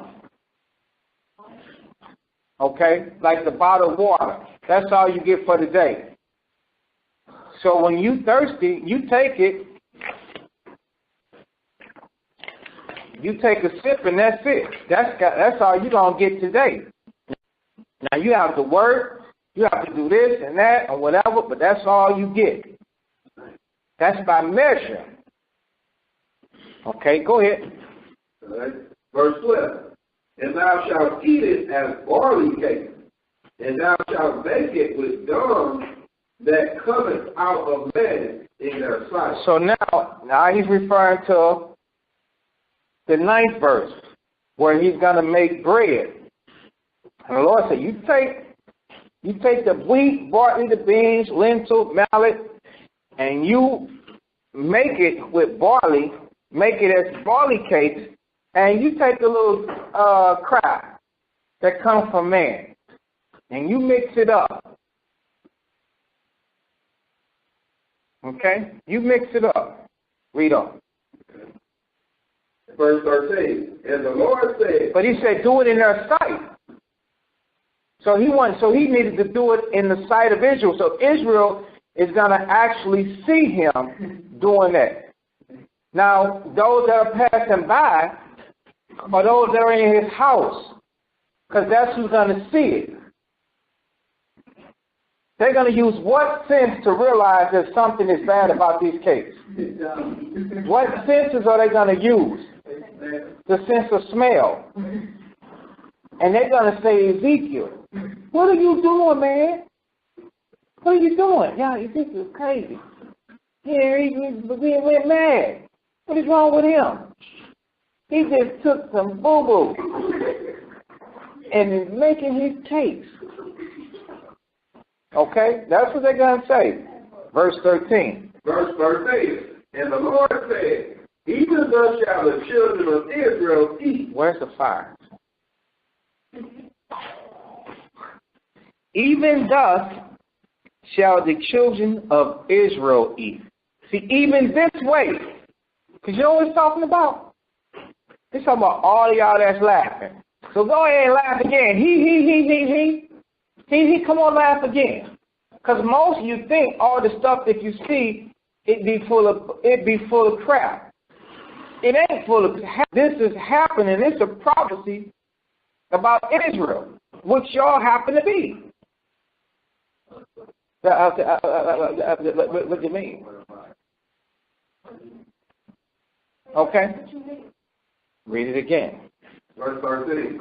And the Lord said, even thus shall the children of Israel eat their defiled bread among the Gentiles. Their defiled food amongst the Gentiles. You not know that the Gentiles are feeding you all type of garbage. The food that you eat are defiled. The sweets that you eat are defiled. They do it on purpose. Just one example. Most of the candy that we eat, it's got that red dye number 40 in it. They get the dye from bugs.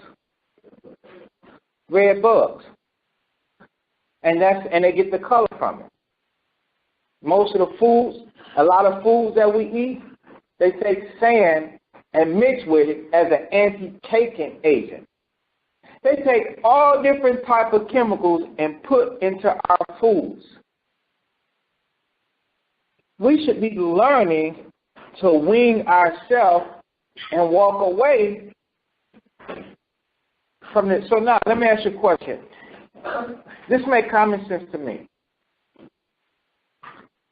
The word preservative, that word means to preserve.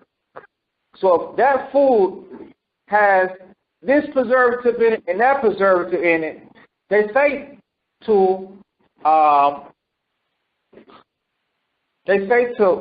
preserve because it has to ship. But it's for a shelf life, right? So now if it's gonna preserve and on the shelf, let's give it 3 years. For 3 years, what do you think it's gonna do inside your intestines?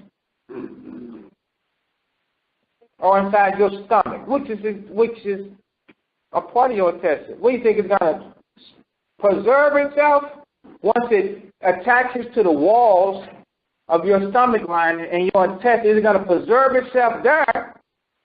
Or is it going to say, oh, I'm in a different environment. Let me break down. Or you got something on the stove and help it break down. Plus it will stay and it come out anyway. It's going to preserve, son. It's not coming out. It's called obesity. See,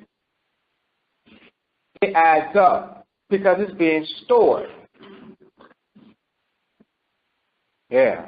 You know how a balloon starts out skinny and it just swells up and swells up and swells up? That's how our body is, our intestines. Okay? So when you store preservatives, it ain't going nowhere. So you got to pick and choose your battles because our meats are highly defiled. That's why you need to start, being curious about what you're being fed. What are all of these? Why is the same thing that's in my, what is it? I give you that. The same thing that's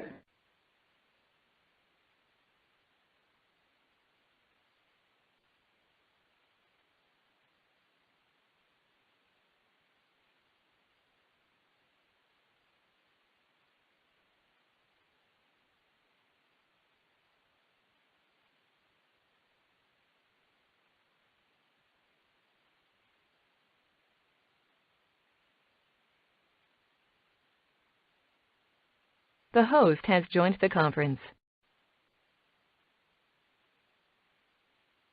okay. So, question is, why is the same thing that's in my cereal in my cleaning, in my tub cleaner? See, you said wood. Yeah, it's true. The same ingredient. So do I want to eat cereal or do I want to clean my tub? Or can I take my cereal and clean my tub? Because I sure can't take the stuff that I'm going to clean my tub with and eat it. I'm not supposed to. So Israel is eating the foul foods, and the nations are giving it to us. You have to start being awareness and conscious. It's been 5 years, at least. I got highly offended. It was to the point to where the wife didn't want to go to the grocery store with me. We go into the grocery, as soon as we go into the grocery store, I'll be vexed. You remember, I'll be vexed. I'll be like, why is all of the junk and all the garbage, as soon as you go to the garbage, as soon as you go into the store, why is all the low-end stores in the neighborhood, they was like, man, would you come on? I was like, wait a minute. I said, let's count the fat people in here. So no, don't laugh, because I don't mean no harm. Some of us are overweight. Okay? I'm like, why are all of the people overweight? And we just walking back. I was like, this is a conspiracy. This is on purpose. They're doing this on purpose. You go in and you know, all the food is cheap. You can't get this, you can't get that, nothing healthy. Yeah, they throw some apples, bananas, and oranges in there to trick you, give you a little salad food. But the truth is, you ain't really choosing that. You choosing everything that's preserved and everything that's processed and everything, and you think it's cool, man. I got boxes of cereal and chips. I got this, that, there. I got all that. And Israel, with their food stamps, it's like 3 and 4 baskets trailing each other to the thing. All type of food that is not good for our bodies. And as long as you can pop the ravioli in there in the oven, or you can pop the frozen pizza in there, you can dump the chicken nuggets in there, that's what percentage of bread is breaded? 85, 90% breaded. And the rest might be supposed to be a piece of chicken. But you look on social media and the internet, shit, it might not even be chicken. You know, so, and this, I've been offended at this. Years ago, at least 5 years, it could even be more. And it's like, wait, stop. I'm like, all right, I'm going to chill. Then we go out to Whole Foods, right? We go out to Whole Foods. When we go out there, everything right. That time we did that, I might have saw one or two at the most full-size people. I'm just telling you, I might have saw one person overweight, two at the most. But you go, and so now y'all think about it. All of us might be overweight, except these children. What's the proportion of your body weight for height and size? For height and size and weight. So now if you wanted to go, if you wanted to go to war and fight, although I'm not teaching it, you go to war and fight. I'm just saying, because of the chemical warfare against you, man, you already whooped. And then you want to know why there's so many men that's sodomites and the women sodomites. You know, that comes from what? The stuff that you drink and eat. Yes, anybody in the military. So I'm talking to the brother, and he said, well, you know what? We in the military, the men and the women, they shower together. The men and the women, they shower together when you're in the military. He said, there ain't no separation. I said, the men, they wasn't trying to, get with the woman. He said, without even blinking, pausing, or anything. So I had to take it valid. Plus, it's a brother. He said, no, they weren't really on that. He said, because it's probably the stuff that they put in the drink. Without even blinking, he said that. Now, there's one way. Remember I said I did a lady's house, and the lady's on a walker. This man here, say he's been in the military. He said in the military, they put what they call in the drink, what they call Peter softener. Okay? In other words, it's the juice. So with your meal, you at camp, what they call Camp David, and they putting the food out, and you smashing and so on and so forth, and whatever they add into the drink is trying to keep you from being aroused. They mix it in the drink. True story. That's 2 witnesses. 3 witnesses, me, myself, personally, probably about 18 years old. Okay? 18 years old. I get arrested in St. Louis. They take me to Illinois for something I did and I do. Okay? Illinois, time has always been, it's still messed up. Okay? We think that was worse then. I mean, it's horrible now because now you might not even make it to jail. I could remember when I'm saying this. Sandra Bullock, ooh, I can't wait to see the judge. I can't wait to see the judge. Well, baby girl never got to see the judge. And it was just from Friday to Monday. So I'm locked up in Illinois. As a teenager, 18 years old, the people in the jail said, yo, man, don't drink the juice. Don't drink the juice. I said, why not? When the juice away to each other. They said, don't drink the juice, man. It's Peter softener. I said, Peter softener? Now, men know what Peter is. Let's talk about your private part. You drink the juice after so long, it stays soft. I said, oh, okay. I start drinking the juice. The point is the Israelites are under chemical warfare. And the things that you eat and drink is damaging to the temple of God in every way that you can imagine. You have to be careful. This prophecy about Israel eating a meat defiled, whether he's going to drive us, is true. You have to be conscious about what you consume, what you eat and drink. Now, Who's supposed to look after yourself? Yes, sir. Yourself. Yourself. You have to do that. You want us to do the work and create a long list of do's and don'ts. The list of do's and don'ts has already been created. It was created in stone. It's called the Ten Commandments. As far as the dietary laws, you go into there and you read them.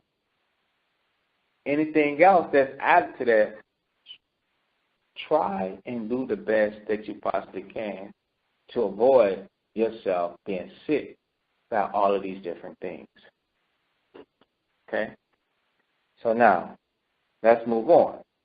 Let's go to the book of Ecclesiastes, chapter 37.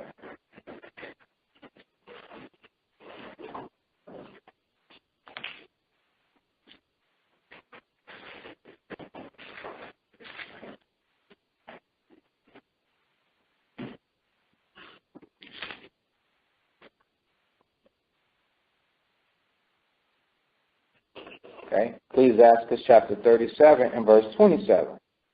Ecclesiastes chapter 37 and 27. Let them get it. Baby.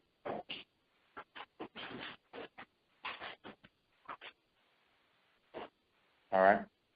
My son, prove thy soul in thy life, and see what is evil for it. See that? So we're supposed to prove our own soul in our lifetime.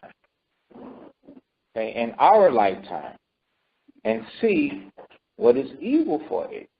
Meaning, let's see what's bad for us. Remember, we're talking about our bodies. Okay, and give not that unto it. So you have to refrain from it. Go ahead. Verse 28. For all things are not profitable for all men. Neither have every soul pleasure in everything. So we're dealing with foods. Okay? Yeah, some people, they're like the youth. Man, they used to eat pizza and fried chicken, and, I mean, they could smash.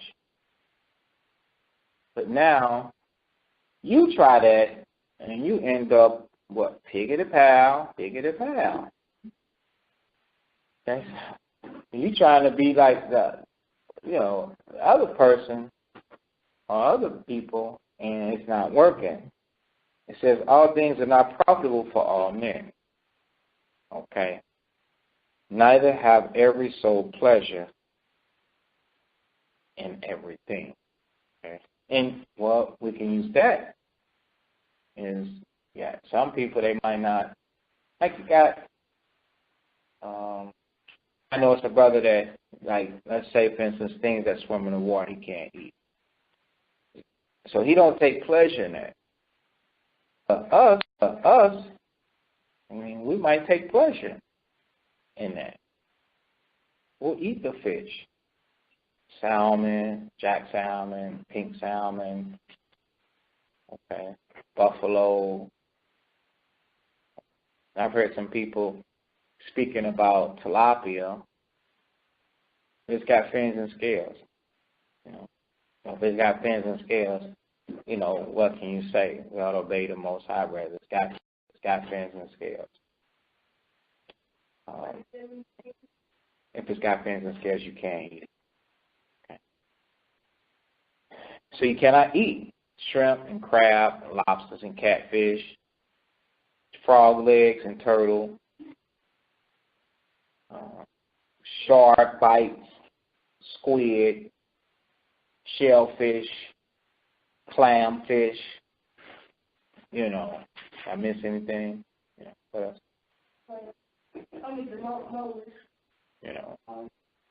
Eel, snake. You can't eat that stuff.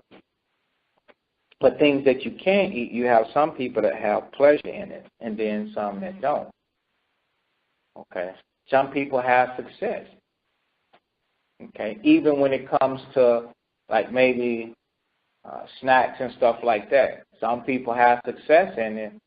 Some people, snacking will do what? Make you binge and go overboard, and that's not good for you. Okay, just think, we probably all seen somebody do something, and then we jump on the bandwagon and do it, and then you found out later it's not good for you. Excuse me, verse 29. Verse 29.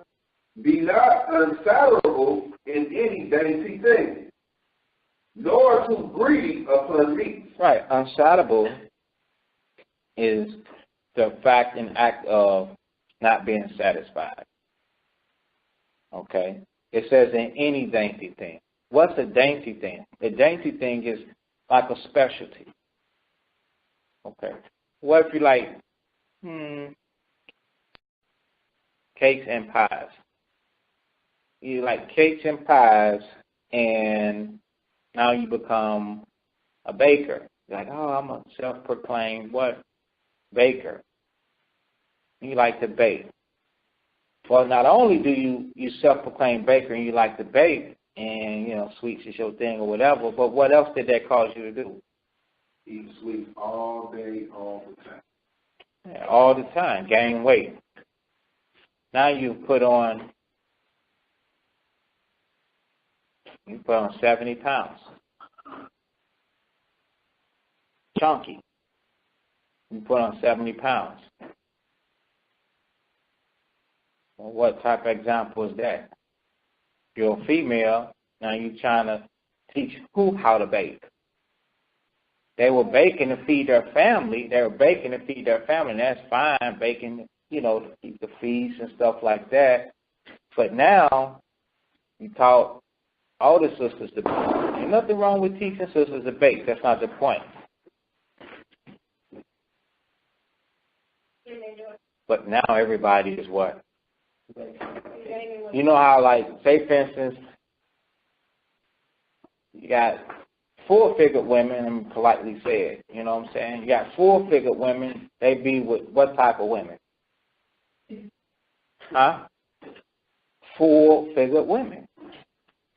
Yeah, full-figured women. You got all the sisters. Now they overweight. And it's hard to break. It's hard to get out. It's easy to get that weight on. It's hard to get it off. You're destroying your body. You're destroying, you know, you could be destroying a relationship. You can be destroying your joints. You stretching your body out. You putting the excess of weight on. Most I say, don't be unsatisfied in that dainty thing. A person like candy, and you're always eating candy, you consume with candy. Okay? Greedy upon what? Meats. Greedy upon meats is, okay, you eat a lot. You eat a lot. And this is an area where, you know, we really don't like to be corrected on. You don't like for somebody to tell you how much to eat, how much not to eat. You feel disrespected. Your plate is too big, or you know, you had one full-size plate. Now somebody is you got somebody serving you another full-size plate. You drinking 3 drinks. You're a glutton. That's what that is. That's gluttony. Who don't see that? That's the scriptures. We can't fight against the scriptures. That's how much I eat. It's going to catch up with you. That spirit right there, you can cause somebody to be in competition with you, especially the young mind. You see a young person doing that, and now, you know, they stretching their belly out, competing with you. Now they have a habit of doing that, and they end up obese. You see a lot of parents that's obese, and their children be obese because they do that. They deal in greed. They just eat all the time. You need to find out what's the daily what's a recommended daily portion. Now, I know that, we don't trust Esau in anything, in nothing. Those daily limits be set up as a guide to try and keep a weight limit within your body proportion, meaning your height and stuff like that. Now, although, they some gluttons and straight pigs too, it's a lot of them that's healthy as well. So begin to find out what's considered a portion. I begin to do that. It's not about me, it's about the scriptures. Believe it or not, like if I'm going to eat a salad and I look at the back and I see how much dressing to use. And most of y'all, you just take that top off and you squeeze it into its swimming. You probably got about 3,000 calories right there. You're not going to burn that. It'll probably take you about 3 or 4 days to do that. That's just one meal, a side meal. Tell you 2 tablespoons might be a serving, maybe 180 calories. So if you bag your taste bud down, and you can do it, if you bag it down, it'll begin to reach out there and get the flavor out of that small serving. So like I said, I've learned to measure. Take a tablespoon, that's 1 tablespoon, take another tablespoon, 2 tablespoons, that's a large, and that's on a large salad. And I mix it up, and I might use the craisins, 2 tablespoons of craisins for it's like the opposite of raisins, but it's like a cranberry for flavoring too. And that's it. And I pour my flavors out of that. And because I've stopped eating the sugars like that,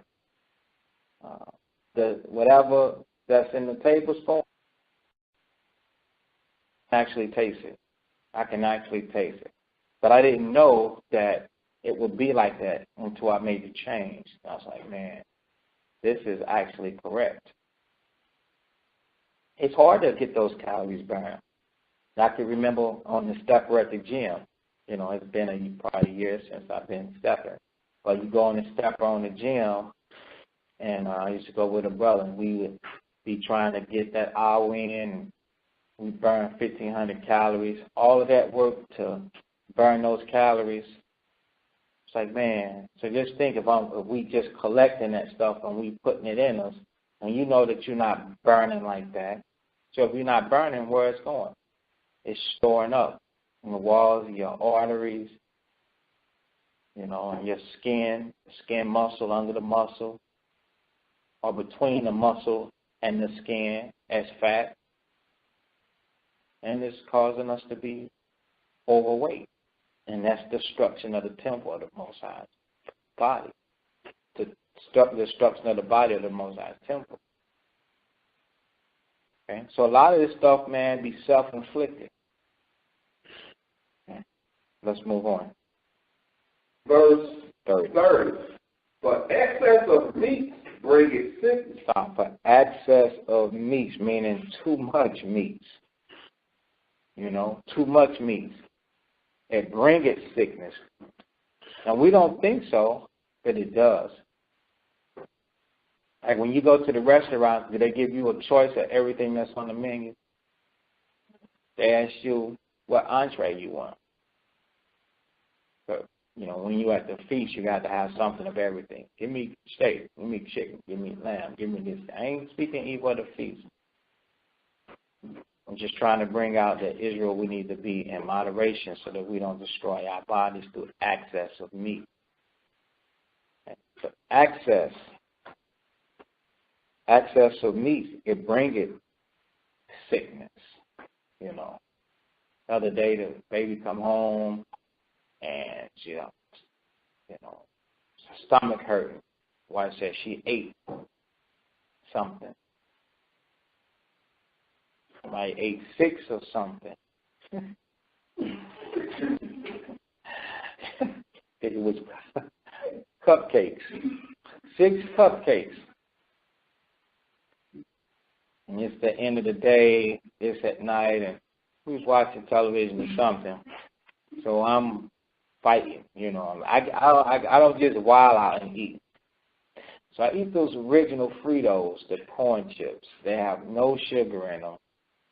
And, low in sodium. So I'm like, okay. I use that as a snack, and that's about it. So all for, you want some corn chips? She's going to take some. I said, wait a minute, ain't your stomach hurting? I said, well, why her stomach hurt? Why she can't have no corn chips? She said, well, she ain't ate enough. She ain't had 6 cupcakes. I said, damn, 6? I said, well, maybe that's equivalent to a large piece of cake then. I'm trying to justify, you know what I'm saying? I'm trying to justify, because people, they get smashed, you know what I'm saying? I'm trying to help the situation. She said, well, it was tiny. But that's an example right there. The belly will hurt. So those of you that, man, you keep eating and eating and eating, and you wondering, like, why am I eating this? Why am I feeling bad? Okay. Most of the time you want to go somewhere and sit down, or go somewhere and lay down after you ate all of that stuff. As you be feeling sick. I've seen others eat and then they have to throw up. Okay? Because they eat too much. Excess of meats brings sickness. And sulfate, what does sulfate mean? You got the definition? Sulfate. Excess. The definition one. Excessive amount. A surface of speech making. No, just get the one that we need. Okay. Excess or overindulgence in eating or drinking. Overindulging or eating and drinking. So sulfate will turn into choler. Okay? Yeah. The choler is going into anger. It's going into irritableness. Okay? So if you've ever eaten and are full, and now you want to go somewhere and sit down, you want to be what? You want to be left alone. You want to be left alone. You don't want to be bothered. Because now you full. So that choler gonna come is when somebody come messing with you. They trying to impose on you. They disturbing you. You ate too much, and now you trying to let the tightness of your stomach go down. Okay. That's the third definition. Yeah, that's the out of all those definitions, that's the one that refers to this. You get sleepy after you eat a good meal. Okay, so now, no, that when you say that, when you say that, so people get sleepy after they eat, he called it a good meal. So let me ask you a question. Okay, food replaces fuel. So you go and you put fuel in your automobile, do you expect the automobile to stop?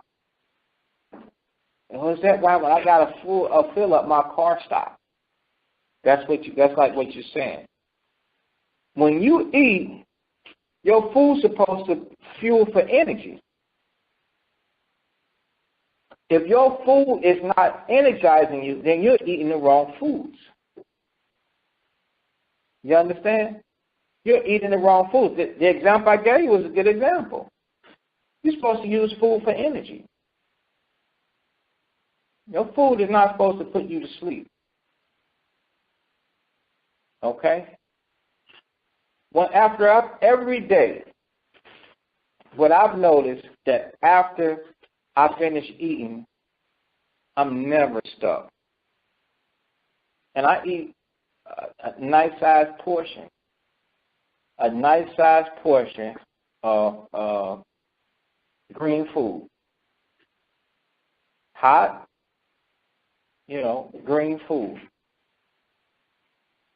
Maybe with a side salad and some water. And I'm never, ever, ever tight, stuffed, or full. Never. Now, even when I eat the beans, never. I'm never tight, stuffed, or full. As a matter of fact, a little while later, I'm starving again. I'm like straight hungry again, maybe after an hour or two. So, but I'm ready. I'm never sleepy because I've eaten. So if your food is putting you to sleep, then you're eating the wrong food. Or you don't have a combination. You don't have a combination of the right food. And it's something that y'all have to learn, a combination of right foods. Maybe you're eating too much meats because it does say an excess of meats. Maybe you're eating too much meats.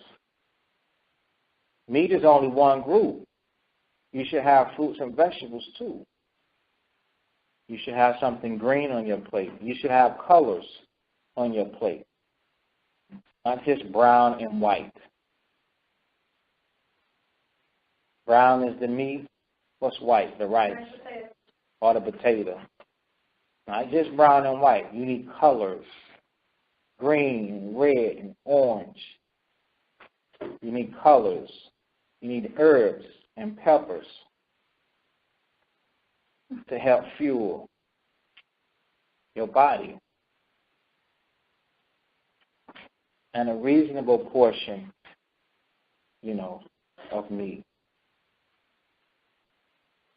So, verse 31.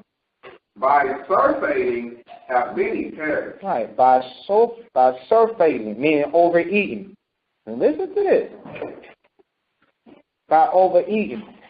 So now, what about those that don't go into obesity? Okay? It says, by overeating have many perished. So those that don't go into, what are some of the things that people die from?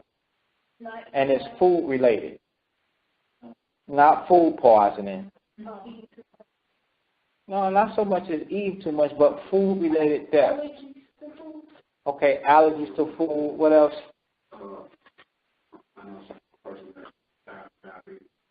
A person that died from diabetes. Okay, so now, overeating. Was the person that died from diabetes, was they obese? Yeah, they were. Well, I don't want an obese example. No, Because there are more people that's not obese that are overeating. You understand? So we need to touch them. He was like a little bigger than me. So he wasn't obese. He just, he was rebellious towards his condition, and he died from his blood sugar being too high. Okay, so he died from his blood sugar being so high, too high. And the blood sugar comes from the overeating of things that pertain to the sugars. They should not be eaten. You understand? So he might have been overweight for his frame, but that we don't consider that obese. We consider obese, like very, very big, very huge. That's what you consider obese, meaning like struggling to get out of the seat. You can't move around. Please don't laugh. It's very serious. But I understand overweight is overweight and obesity is beyond, it's overweight and beyond. But Israel have health conditions to when you can overeat something and it can cause the destruction it could cause your life. Like the brother said that he knew somebody that they died of diabetes, blood sugar. Then you say they can have allergies to something, and you can overeat it, and that can put you to death. So the point is, you have to have your diet on point. You have to know what's good for you and give it to you and take it away. Okay? Question. Another thing for people, and also when you digest the food, it can mess up your insulin. Okay. I was going to say, actually, look at that situation. The guy was nowhere near obese, but was he? The jalapenos that go against the diet that a person with diabetes is supposed to have. What killed him was he knew he wasn't supposed to have it, and he ordered a pizza. And like being rebellious to the condition, he ate the pizza. Wow. When he went to sleep, he never woke up. So this man died over pizza. Yeah, it's more to like a person that controls their diabetes, like when dealing with food. Any food will harm that condition. But when you be rebellious towards that, anything you eat, eating without taking your medicine, eating without checking your sugars, it all build up to where it literally causes that. If people lose their limbs, like I know somebody else, you know how it was rotting up. Conference call. Mute your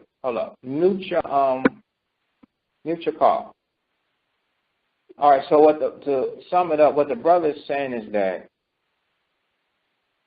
it doesn't necessarily have to be obesity for you to take yourself out.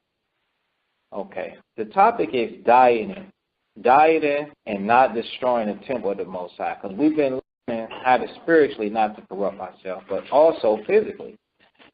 So the point that we're stressing in Ecclesiastes 37 and 31 is, by sulfating, many have perished. So when you overeat something, he said it was a pizza that broke the camel's back.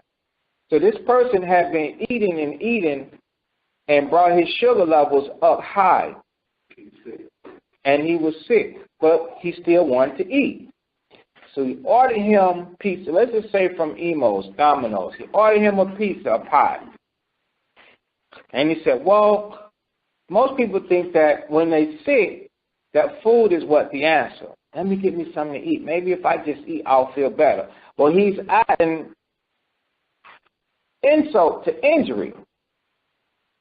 Now, I know most of you are young and you ain't at that point now, but the latter part of this is going to, teach us not to even get to that extent. So this brother, he gets the pie, he eats it, he goes to bed, he never wakes up. That's because his sugar level went through the roof. Okay? So now, it's a personal thing, and I got a brother, a friend that we lost. And the brother talked to me and said, well, yo, man, what I ate, it felt like a bomb went off, in my stomach. I'm not feeling good. The brother went to the hospital, and soon later, he passed away, and that was tragic. We have got to take care of ourselves, okay? And you actually are building up habits from those that you are learning around now. Like when we go to the doctor, and if you have high blood pressure, the first thing the doctor or nurse wants to ask you, does it run in the family? See, high blood pressure or diabetes is not something that's hereditary, regardless of what man wants to say. Those things come from your diet. So they like to think and say, well, they think that it's hereditary because But they know, a lot of smart doctors know that it comes from what you eat. But the truth is, it does come from what you eat. And if your mother is eating a certain way, if you got it, then there's some people in your family that has it because y'all eating as a family, y'all eating the same thing. So when you come in with food poisoning, the next duck behind you going to have food poisoning, and the next duckling behind them going to have, because all y'all are ducks in a row. So if you got high blood pressure, we think the next person going to have high blood pressure, and the next person going to have high blood pressure, or so on and so forth. So whatever habits that you have now, these things have to be broken.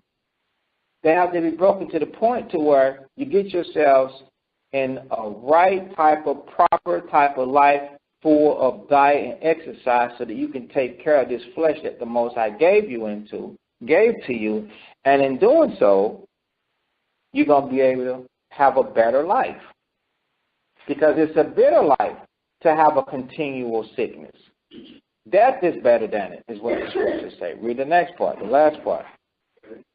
But he that taketh heed prolongeth his life. See that? But he that taketh heed, he prolongs his life. See that? What life are you going to prolong? The life of the flesh. Just like a car. So most adults have some type of transportation, automobile. You get in that car and you race to the end of the stop, the end of the street, and you have to, put on brakes very fast. You smash again, you go to the next one. You have to smash on brakes. You turn and you squealing your tires. You have to smash again. You go to the light, you have to smash, push on the brakes. Look at all the things that you're wearing out. You're wearing out tires, brakes, struts and ball joints, because you're not going over the humps and bumps softly. You're going over them with rigor. You're wearing it out. So it's the same thing with your body. With not eating correctly and properly and overeating and not making adjustments, you are wearing your bodies out. But if you take heed, guess what's going to happen? You're going to be able to prolong your body. You have got to make it last. Okay? Ecclesiastes 38, verse 1. Ecclesiastes chapter 38 and verse 1. Honor a physician with the honor due unto him, for the uses which he may have of him. For the Lord hath created him. So now, it says honor. Okay? That means go. Somebody, I don't want to go to the doctor. I don't want to go to the doctor. You break your skin open and you're pouring out blood, you got to go to the doctor. Go to the doctor. Honor a physician with the honor due. Okay? With the honor due, meaning he has a skill that nobody around here has. So, you have to go. The other thing while we're on this, everybody, you watch these doctors. You watch these doctors. You brothers, when your wives go to the doctor, you watch these fornicators. You watch these murderers. You watch these adulterers. You watch these thieves. You understand? You watch them. A lot of times, you might have to tell your wife, I want you to have a female doctor. You don't let no man expose your wife. Examine. You tell your wife, no, I want you to have a man doctor. A female doctor, right, a female doctor. You brothers and sisters that are having children, your wife goes to the doctor, and it's time for her to have a baby. When the doctor is coming in to examine her, her doctor needs to come in, and he don't need no trail of doctors or no students examining the, what do you call it? The uterus, the cervix. He don't need no trail of doctor examining the cervix of your wife, practicing on your wife. We're the Israelites. We're a holy people. As a matter of fact, we should, which we don't, we should have midwives to deliver our children, but we don't. We're in the midst of our captivity. What that is your wife is going to be spread eagle on the table, and the doctor's going to come in without blinking. And he's going to have a trail of heathens with him. He could have students, having them take a look, get a feel of it. That's how they learn. Go practice on some Edomites. But you make them heathens. No, you don't practice on my wife. You have every right to tell them, no, no, no, no, no, no, no. Hell to the no. Get out of here. You don't let nobody just come in on your wife up. You make sure you tell your wife, don't let nothing like that go down. Now, they got the dream team that's going to bring out the baby during the operation during that time. That's something totally different. You don't have a say-so in that.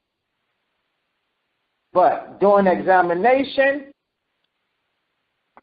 you got to say so. You can say, nope, I don't want no students checking my wife, take them next door. Just for the record. All right, they try to get that off. Let them go learn on somebody else. It says, honor the physician with the honor due unto him. So you got to go, you got to go. With the uses which, here's the thing, you may have. Okay? So now, you may have, you may not have. Here's the thing with that. First thing they want to do is put you on a pill, put you on inhalers, put you on a spray, put you on this, put you on that.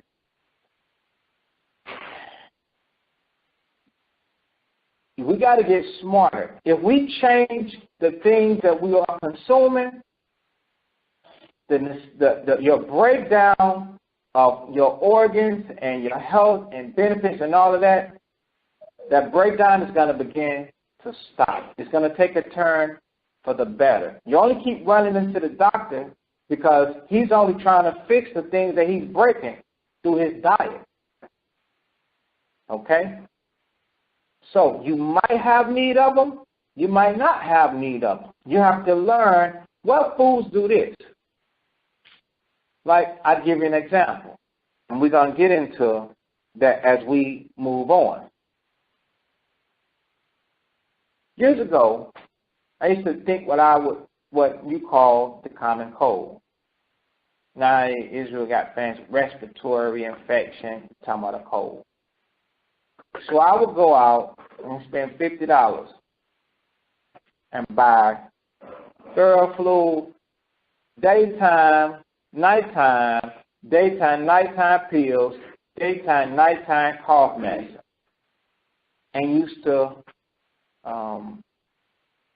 have all that stuff on deck for me and my children, my family, and everything. Come to find out, the stuff would be lasting, not the medicine, but the cold, in which I thought it would be lasting for a long time. Come to find out, it wasn't a cold. It was allergies. Right? Maybe allergies to the season. So then I started treating the allergy medicine, using the allergy medicine, which was only a mask, but it started taking it away.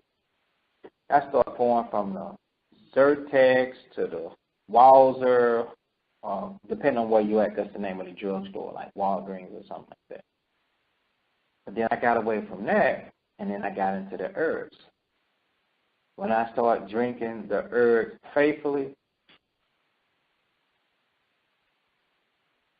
no more reactions to allergies like that. Okay. Herbs and pill.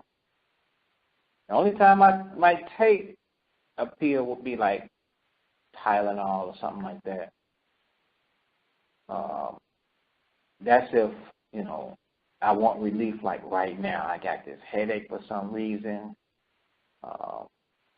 When I first started eating a vegetarian and a vegan way, I think I started having the caffeine withdrawals, because caffeine is in a lot of stuff, and so it's the drug's way. It's the caffeine drug way of saying, come back to me.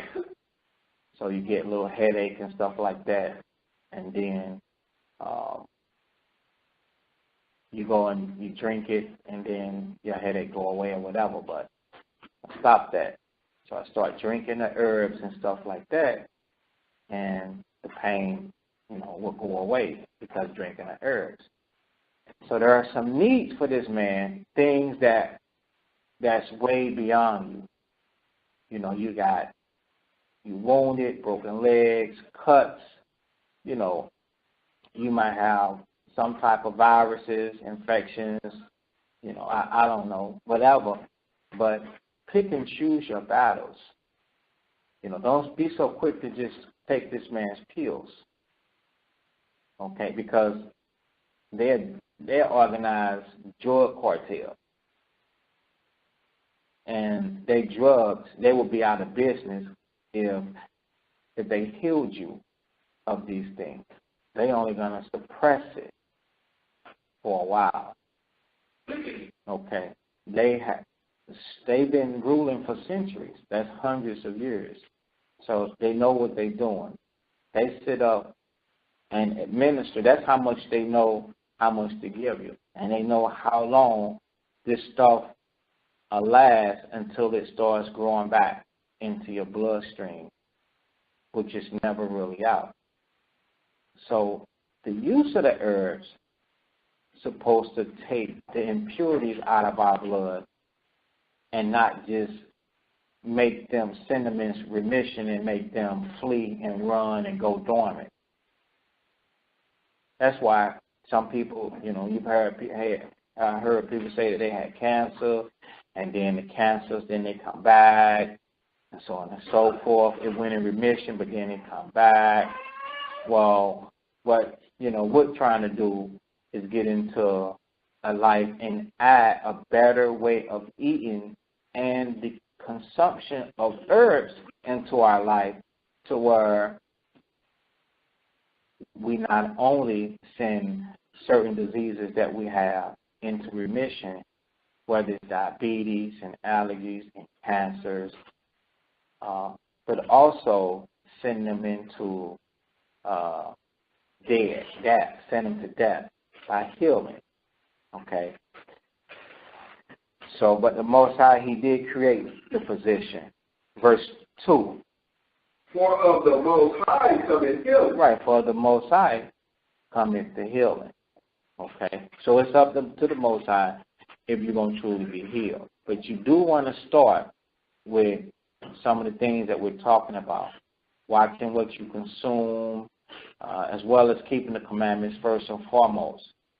And taking the consultation of a physician when you're not sure or you don't know or understand what it is you're up against. Do go to the doctor. But the healing does come from the Father. Read. And he shall receive honor of the king. The skill of the physician shall lift up his head, and in the sight of great men he shall be in admiration. Right, so doctors, they do look for certain things and give praise to the Most High. The thing that they are looking for, they're looking for more skill. And when they have success, they do thank the Most High. All right? So it says, the skill of the physician lift up his head. Okay? All right? And in the sight of great men, he shall be in admiration. God had created medicines out of the earth. This is the part that I was speaking on. Okay? It says, the Lord have created medicines out of the earth. Let's see. Go ahead.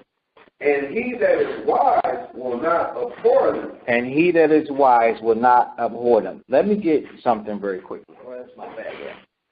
You see the bag? I sent in the room. Can you grab it? Let me grab it.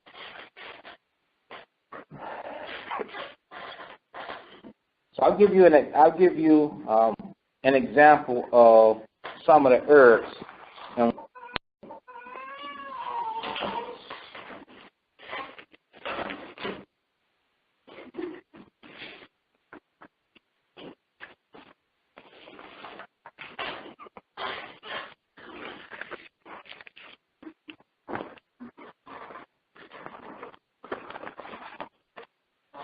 Okay.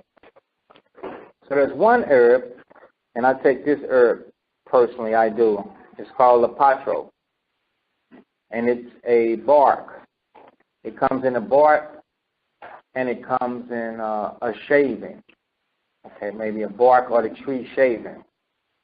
It's spelled L-A-P-O, no, L-A-P-O-C-H-O. Or is that an A? L-A-P-A-C-H-O. Lapatro. Okay, so its uses consist of, and it comes as a tree, called a Lapatro tree. The uses for it, cancer.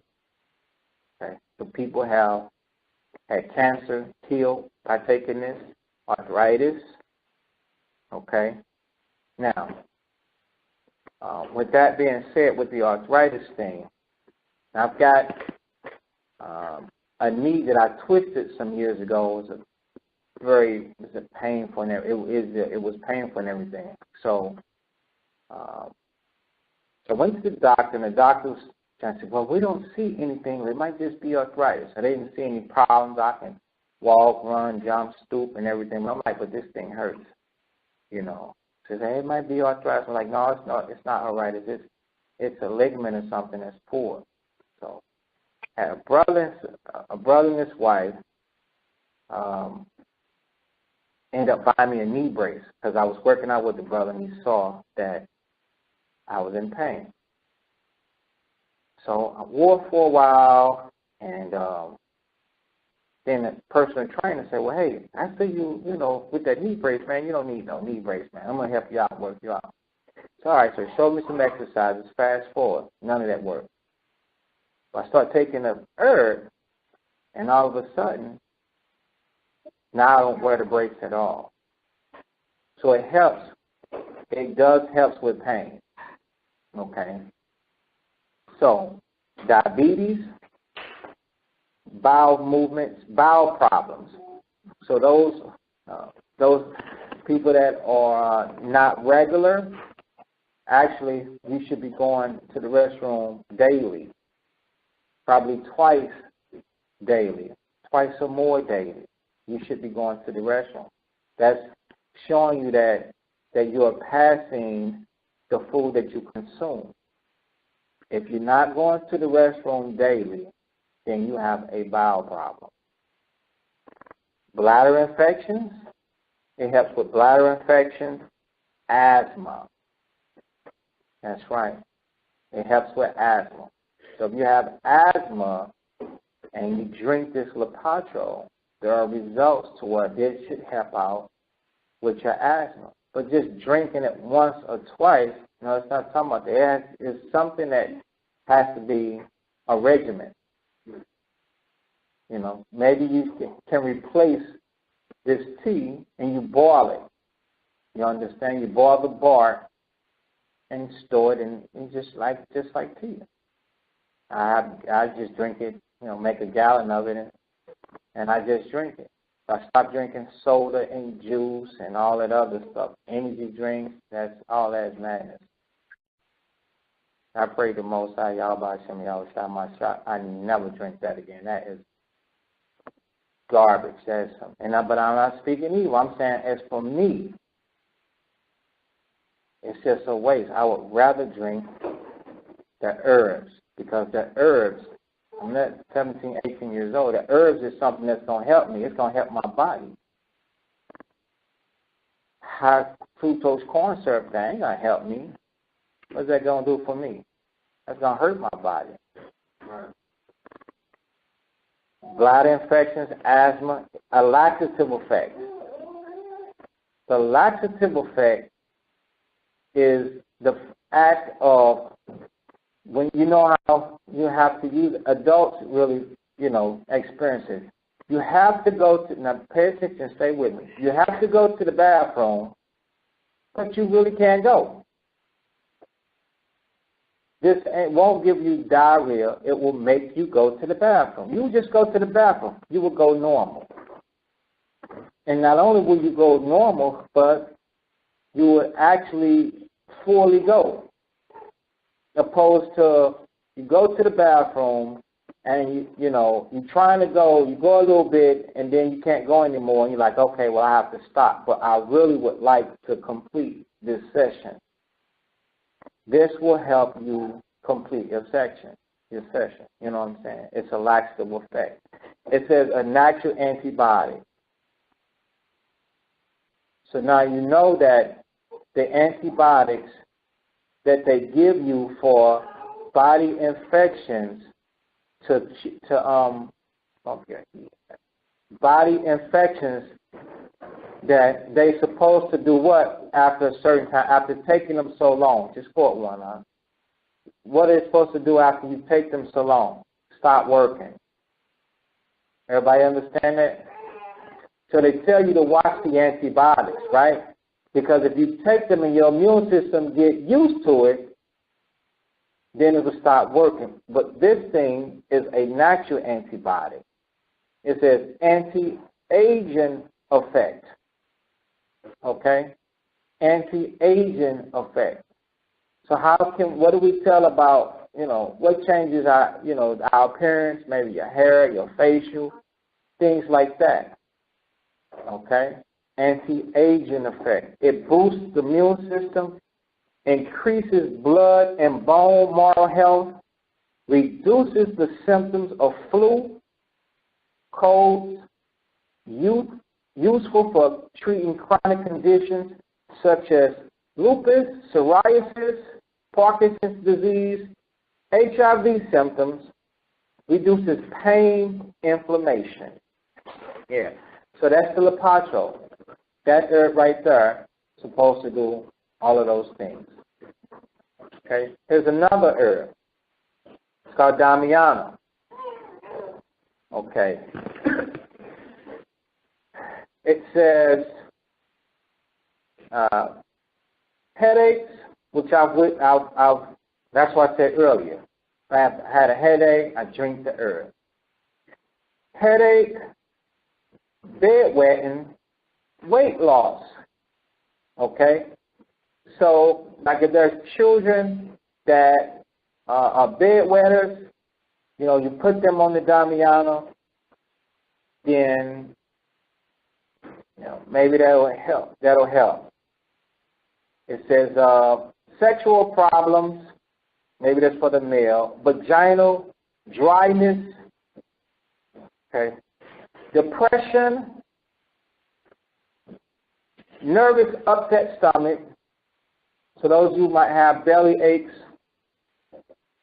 constipation, that's another bowel problem, boosting mental and physical stamina.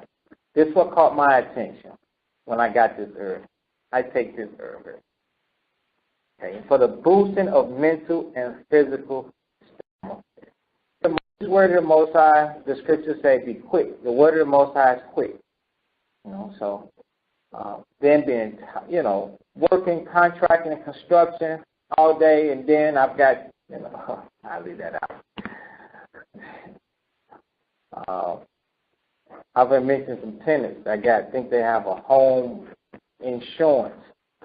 I've been asked to change light bulbs or all kind of crazy stuff. But at the end of the day, when you fatigue and you tired, because remember, changing your diet and your quality of eating, there also has to be, you have to replace it with something. So I was once drinking soda pop and juice that had sugars and teas and energy drinks and all of that stuff and coffee all day, every day. So when this thing said boosting mental and physical stamina, I'm like, sign me up for that. So that's the Damiana. Dandelion, which is highly preferred. Now the dandelion is the common herb that you can find in your yard. That's the one that has a yellow flower. And then after the flower, I don't know which one comes first. Is the white puff that you blow and all the little things fly, or is it the flight? You sure? First is the white puff, and then it's the flower. Then it's the yellow puff. Exactly. That's what I think. So So it's the flower and the leaves. Now this thing is real. I got a bottle of that stuff here.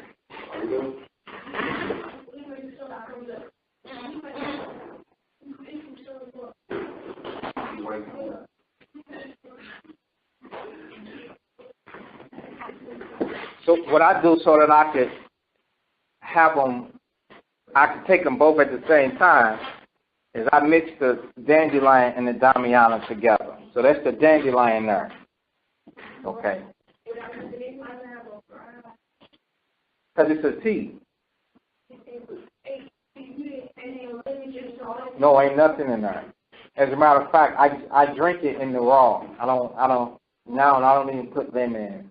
I just drink it like that. No sugar, no honey, no nothing.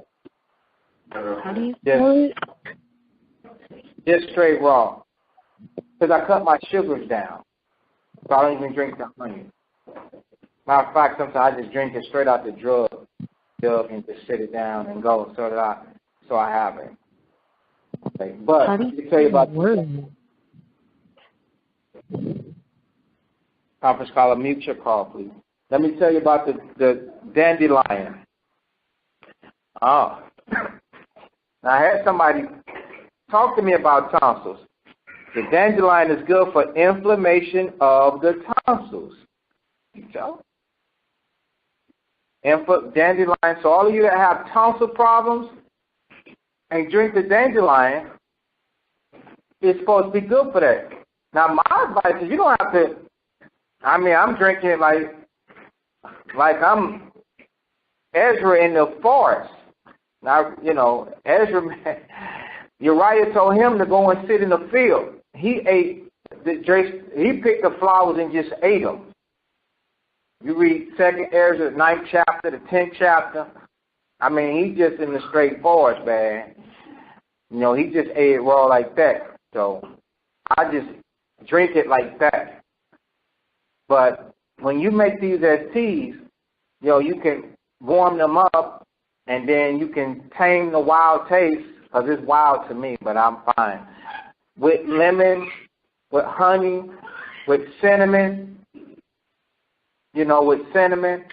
And this will be better than Lipton. Lipton can't touch this when you make it like that. Lipton is garbage. Lipton tea is garbage to this. Once you can use the sugar in the raw, or you could just use the honey. But get the organic honey. The honey in the raw. It looks white, like a paste.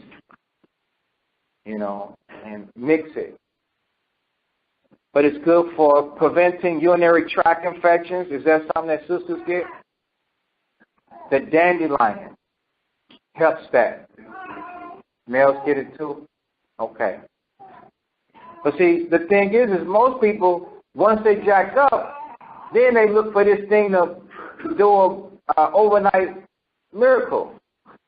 But you got to get this stuff in your system to avoid these things happening. Loss of appetite. And so if you have a loss of appetite, then this thing here, dandelion, will help increase your appetite. Upset stomach, intestinal gas. So if somebody has intestinal gas, drinking a dandelion should help pop the bubbles. Okay? Constipation, arthritis-like pain. Remember, if I drink the Damiana and the dandelion, I personally drink it together, which helps arthritis-like pain. And does it work? The answer is yes.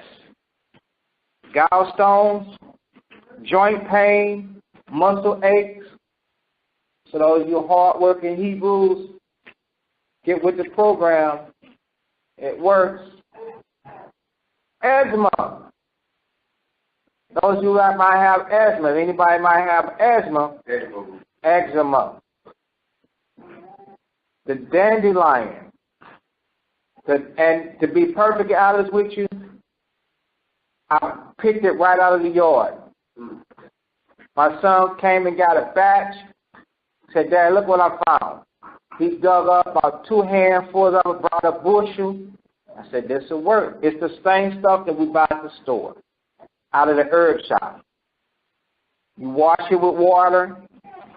Google it and see how it looks. It's real. Remember, the Most High said that he made medicines out of the earth. Esau said, no, we ain't dealing with that. We're going to deal with science. He said, you're going to deal with my pharmaceutical friend. Now, you come on to the pharmacy and get my pill. That's what Esau said. So we need to listen to the Most High. The Most High is trying to tell us, what these things are used for. Bruises, okay, they help with bruises. It's a skin toner. You want your skin to tone and stop that one. You want your skin to tone and your skin to look nice. It's a skin toner. That's the dandelion. Now, you know what Esau does? Same thing he did with Christ. What did he do with the image of Christ? Did he make it alive or did he kill it? He killed it. So he's got you thinking that it's a weed. So he created something to kill it. And you go right out there and you spray it dead. And it grows in the cracks and the crevices. Where does all these herbs come from? The earth. They blow around. The Most High sprinkles the earth with his medicine. And it comes up out the ground and we kill it. We like, I want a perfect pretty lawn. So anything that you think is a weed, you go killing it, not really knowing what it is. But a lot of these be the herbs that the Most High has sprinkled from his heaven and trying to put that medicine right into your yard, your lawn. It says viral infections and also cancer. Okay, somebody is itching. What is it? So another thing that they do is where most of these herbs grown should be in like South America, like Brazil and things like that. Mm-hmm. The white man, they'll go and they'll chop down those trees for paper and kill all those forests, like the Amazon, and kill all those forests where the herbs are, and then they just keep their fields and stuff, and we can't even use them because they destroy it, and we use them as paper. Right. Okay. So that's just an example of a few of the herbs. There are more herbs out there, but y'all can research them, herbs for healings, on your own. Okay? Where do we stop at? Read verse 4 again. Verse 4. The Lord hath created medicines out of the earth, and he that is wise will not abhor them. Was not the water made sweet with wood, that the virtue thereof might be known? Stop. It says, what is it talking about? Was not the water made sweet, drinkable with what? With wood. What? With a tree. That the virtue, meaning the strength, there might be known. The strength of what? The knowledge of the tree, the strength of the tree. In Exodus, the 15th chapter.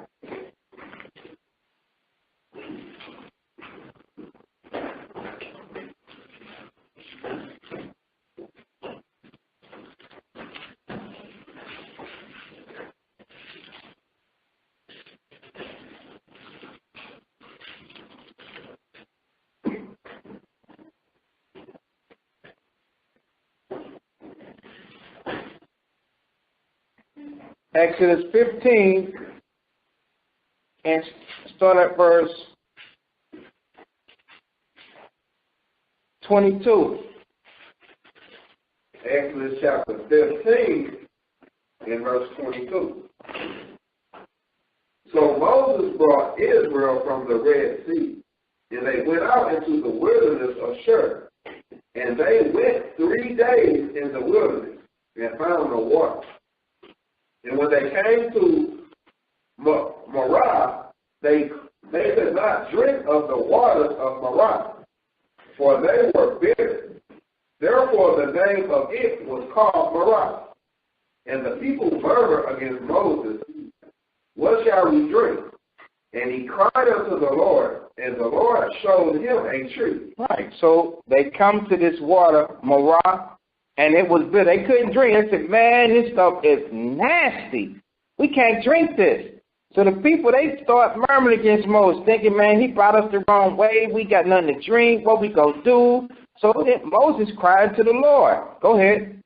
Which when he had cast into the waters were made sweet. See that? So Moses took a tree and put it into the water.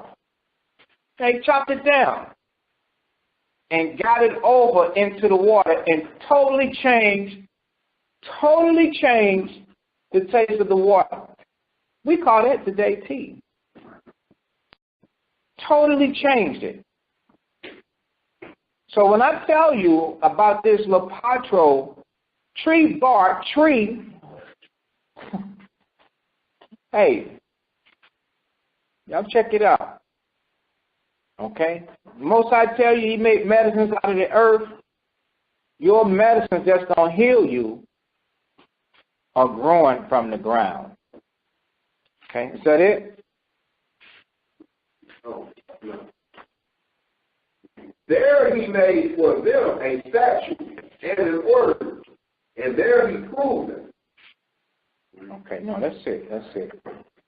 One more about that same example, 2 Ezra 1.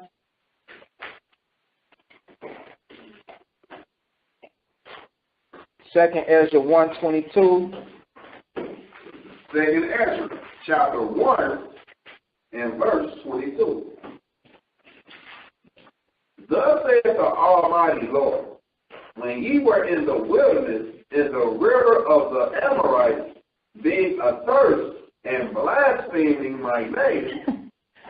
Yeah, they was going off, man. They were complaining, speaking about the Most High. It's the same thing in Exodus 15. They were blaspheming, speaking about his name. Go ahead. I gave you not fire for your blasphemy. Most High said, I didn't burn you. I didn't kill you. I didn't cook you. You know, I didn't give you no further bitterness. Go ahead. But cast a tree in the water. No, he said, I cast a tree in the water. Come on. And made the river sweet. But it made the river straight turn. Yeah, that's cold right there. So when the Most High wants to heal somebody, he don't turn to Esau. He go right back to the substance that you came out of. Think about this. He's actually telling you that you're made from the dust. And from the dust of the earth shall you be healed. Okay? What is it? The Amorites are this African nation.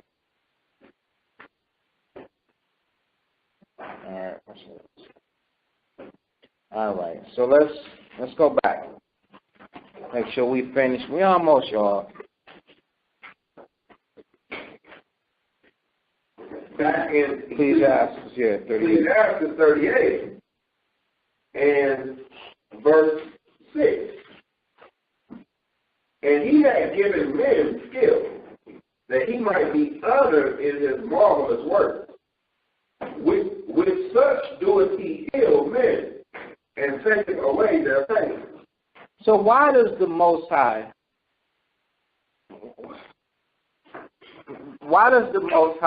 allow these physicians to even heal us if, you know, it's just an order? The problem is if we turn unto the physician and not turn unto the Most High. You understand? That's the problem right there. If we don't turn into the Most High first. Here's an example of it. 2 Chronicles 16.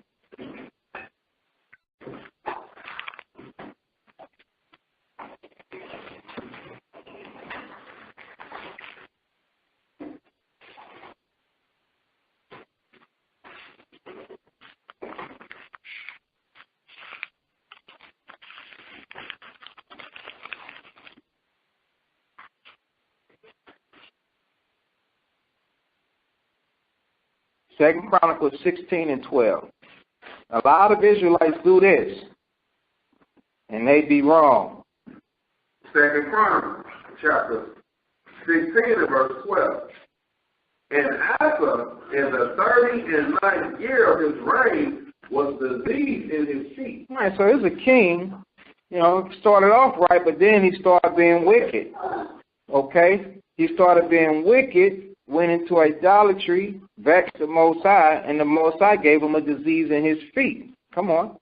Until his disease was exceeding great. Right, so he never really turned and got himself together with the Lord, but his disease was exceeding great. And some of us are like that. And we be waiting for the Most High to heal us and waiting for the Most High to heal us, but we're not changing. You're not doing nothing different. You fall into pieces. You're not doing nothing different. You're not going to humble yourself. You're not going to keep the commandments. You're just going to continue to be rebellious. And it gets greater and greater and greater. Come on. Yet in his disease he sought not to the Lord, but to the physician. You see what Asaph did? So he didn't come to the Most High. And in his disease, he just kept going to the doctor. He kept going to the doctor and going to the doctor. So what do you tell people like this? They just keep going to the doctor, but they will not turn from their ways. You understand? They right in their own eyes, and what they're doing is acceptable in the sight of them, but not in the sight of the Most High. Don't be that type of person. The Most High ain't going to heal you. He's going to do with you what he did to Asaph. Go ahead. Verse 13. And Asaph slept with his fathers and died in the 140th year of his reign. So in other words, the Most High killed him. The Most High just let him die. Not healing him. Okay? So that's it. Let's go back. Don't be like that. You when the Most High afflict you, you rather see the doctor than the Lord. You're going to be a fool in that day. Because your pain and suffering ain't going to go away. You can go to all the doctors you want to. But the Most High is the one that does the healing. It said that in the second verse. Of the Most High cometh healing. Read that, 38:2. Ecclesiastes, back in Ecclesiastes chapter 38, verse 2. For of the Most High cometh healing. Of the Most High cometh healing. So we better keep that in our mind. When we picking and choosing, when we having aches and pains, this is the first person you think about. The Most High. What can I do different? What can I do better? I want to be whole. Okay? Don't just be ready to take a pill. Ready to take some medicine. Of the Most High cometh whole. Now, if you have to take the medicine, you got to take the medicine. But it needs to be a joint effort. You need to deal with the Most High too. Because the Most High did say, honor the physician. Okay? So now let's go back so we can finish. Jump back down. Verse 7. Verse 7. With such doeth he heal men and taketh away their pain. Of such doeth the apothecary make a confession, and of his works there is no end. And from him is peace over all the earth. What did we say the apothecary was? Apothecary. A druggist, a pharmacist. A pharmacist. So the pharmacist does what? He make a confection. We know today is what? Pill. Okay? So of such do the apothecary make a confection. That's why I said, hey, it better be a joint effort. Go to the physician, get your pill, man. Get your pill. You know you're sick. You've been breaking the laws. Okay? Go ahead. And of his. Verse 8. And of Verse 8. And of his works there is no end. And from him is peace over all the earth. My son, in thy sickness be not negligent, but pray unto the Lord, and he will make thee whole. Leave off from sin. That's the first part. Leave off from sin. First is pray. Second is leave off from sin. Go ahead. In order thine hands are right. Right. Order your hands, meaning tell yourself what to do. Come on. And cleanse thy heart from all wickedness. And cleanse thy heart from wickedness. Then go to the doctor. Okay? Don't put the doctor first. Do it in the other, or put the Most High first. Acknowledge that He it is that afflicted you. Come on. Verse 11. Give a sweet savor and a memorial of fine flowers, and make a fat offering as not being. Then give place to the physician, for the Lord has created him. Let him not go from thee, for thou hast need of him. Let's back up. All right. It says, give a sweet savor. Now listen to that saying. That saying. Some of you give a sweet savor and a memorial of fine flour. Listen. It says a memorial. A memorial is something commendable and not to be what? Forgotten, right? Make what type of offering? Fat offering. Make a fat offering as not being.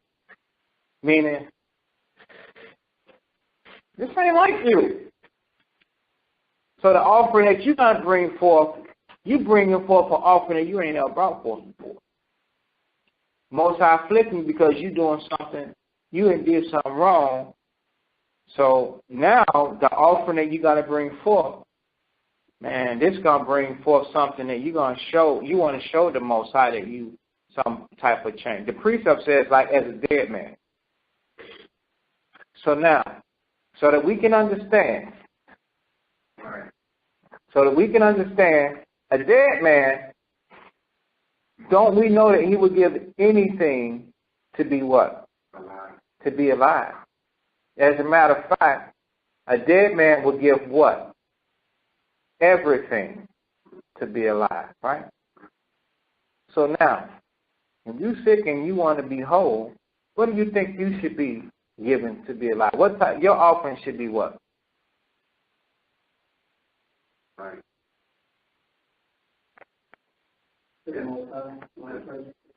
Self-sacrifice. Your offering, brother, would be everything. Yeah. Killing that thing.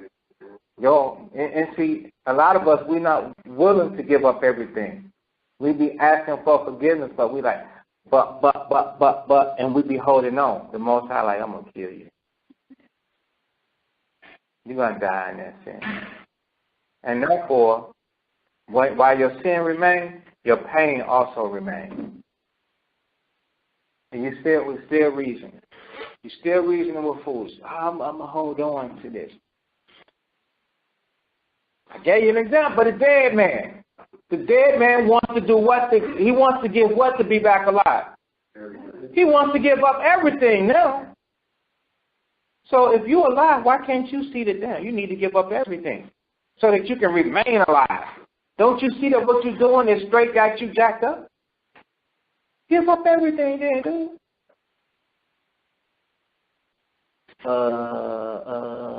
That's the mindset we be in.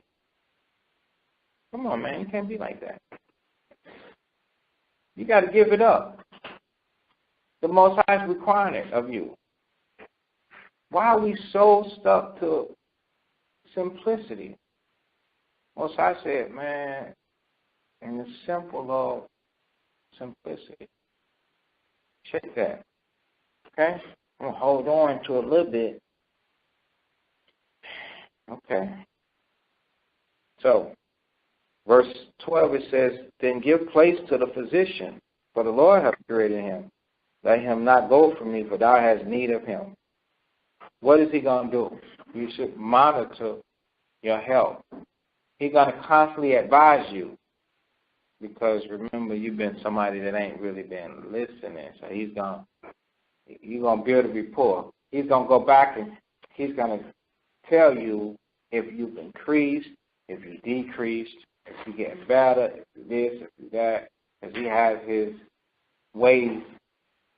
Your body has ways of sending out signals to this person that has did his due diligence in that department to tell you if you got better or if you got worse. That's why you want to stick with your doctor. Okay, go ahead. Verse 13. There is a time when in their hands there is good success. For they shall also pray unto the Lord, that he would prosper that which they give for ease and remedy to prolong life. He that sinneth before his maker, let him fall into the hands of a physician. Right. So we just went through that. For they give certain things for ease and remedy to prolong life. He that sinneth before his maker, what she do? Let him fall into the hand of a physician. Okay, meaning go to the doctor. So we support going to the doctor, but we also support diet and exercise and an herbal way of living too. Okay, so when certain things go wrong, you need to be seeking out what's up from the doctor. Okay, let's see. So I think that's it. All right, that is it. So another thing, well, that's it. But y'all can on your own read 2nd Ezra, the 9th and 10th chapter. So take a note of that and see that y'all get to that. 2nd Ezra, the chapters 9 and 10.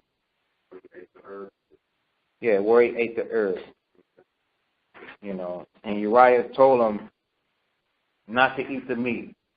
He had been fasting before, and he told him to stop his fast, but continue to just eat, you know, the flower of the field and to eat the herb and stuff like that.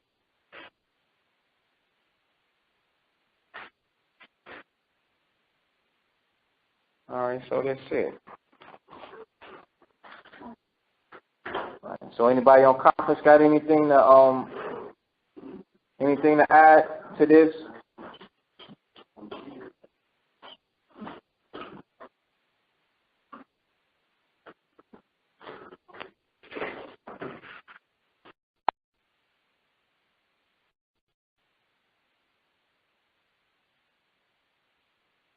All right, so that's it. Matthew 26.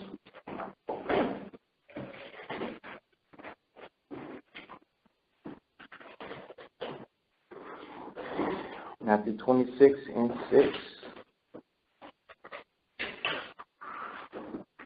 You can read about a beautiful example. So now when Yahushua was in Bethany in the house of Simon the leper, there came unto him a woman having an alabaster box of very precious ointment, and she poured it on his head as he sat at meat.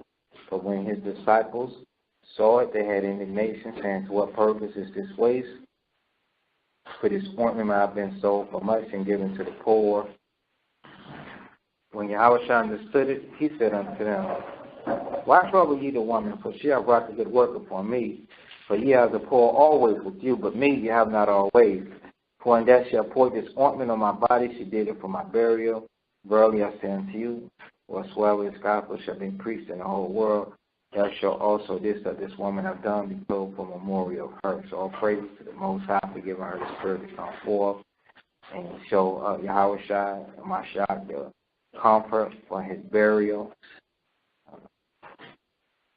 and for setting a beautiful example on how to bring forth the spirit of humility and show love to the Christ. Okay, so the Lord's Communion, 1 Corinthians 11.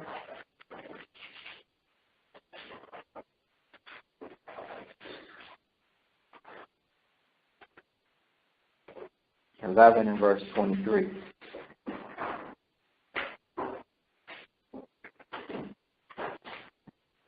For I received of the Lord that which unto you, that the Lord Yahushua the same night in which he was betrayed took bread, and when he had given thanks, he brake it and said, take, eat, this is my body which is broken for you. This do in remembrance of me. After the same manner also he took the cup when he had supped, saying, this cup is the New Testament in my blood. This do as oft as you drink it in remembrance of me. For as often as you eat this bread and drink this cup, you do show the Lord's death till he come. Wherefore, whosoever shall eat this bread and drink this cup of the Lord unworthily shall be guilty in body and blood of the Lord. But let a man examine himself. So let him eat that bread and drink of that cup. But he that eateth and drinketh unworthy, eateth and drinketh damnation to himself, not discerning Mashiach's body, which is his church, which is the assembly of Israel. For this cause, many are weak and sickly among you, and many sleep. For if we would judge ourselves, we should not be judged. But when we are judged, we are like chasten of the Most High, we should not be condemned of the world.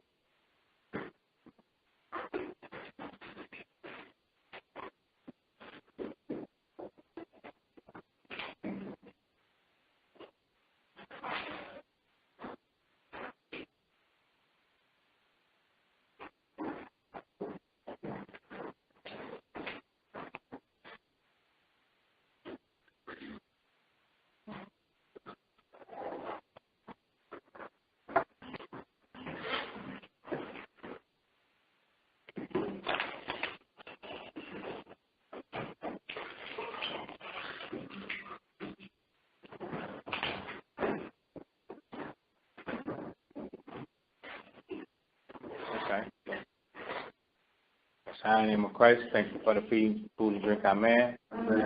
This is body which is broken for you.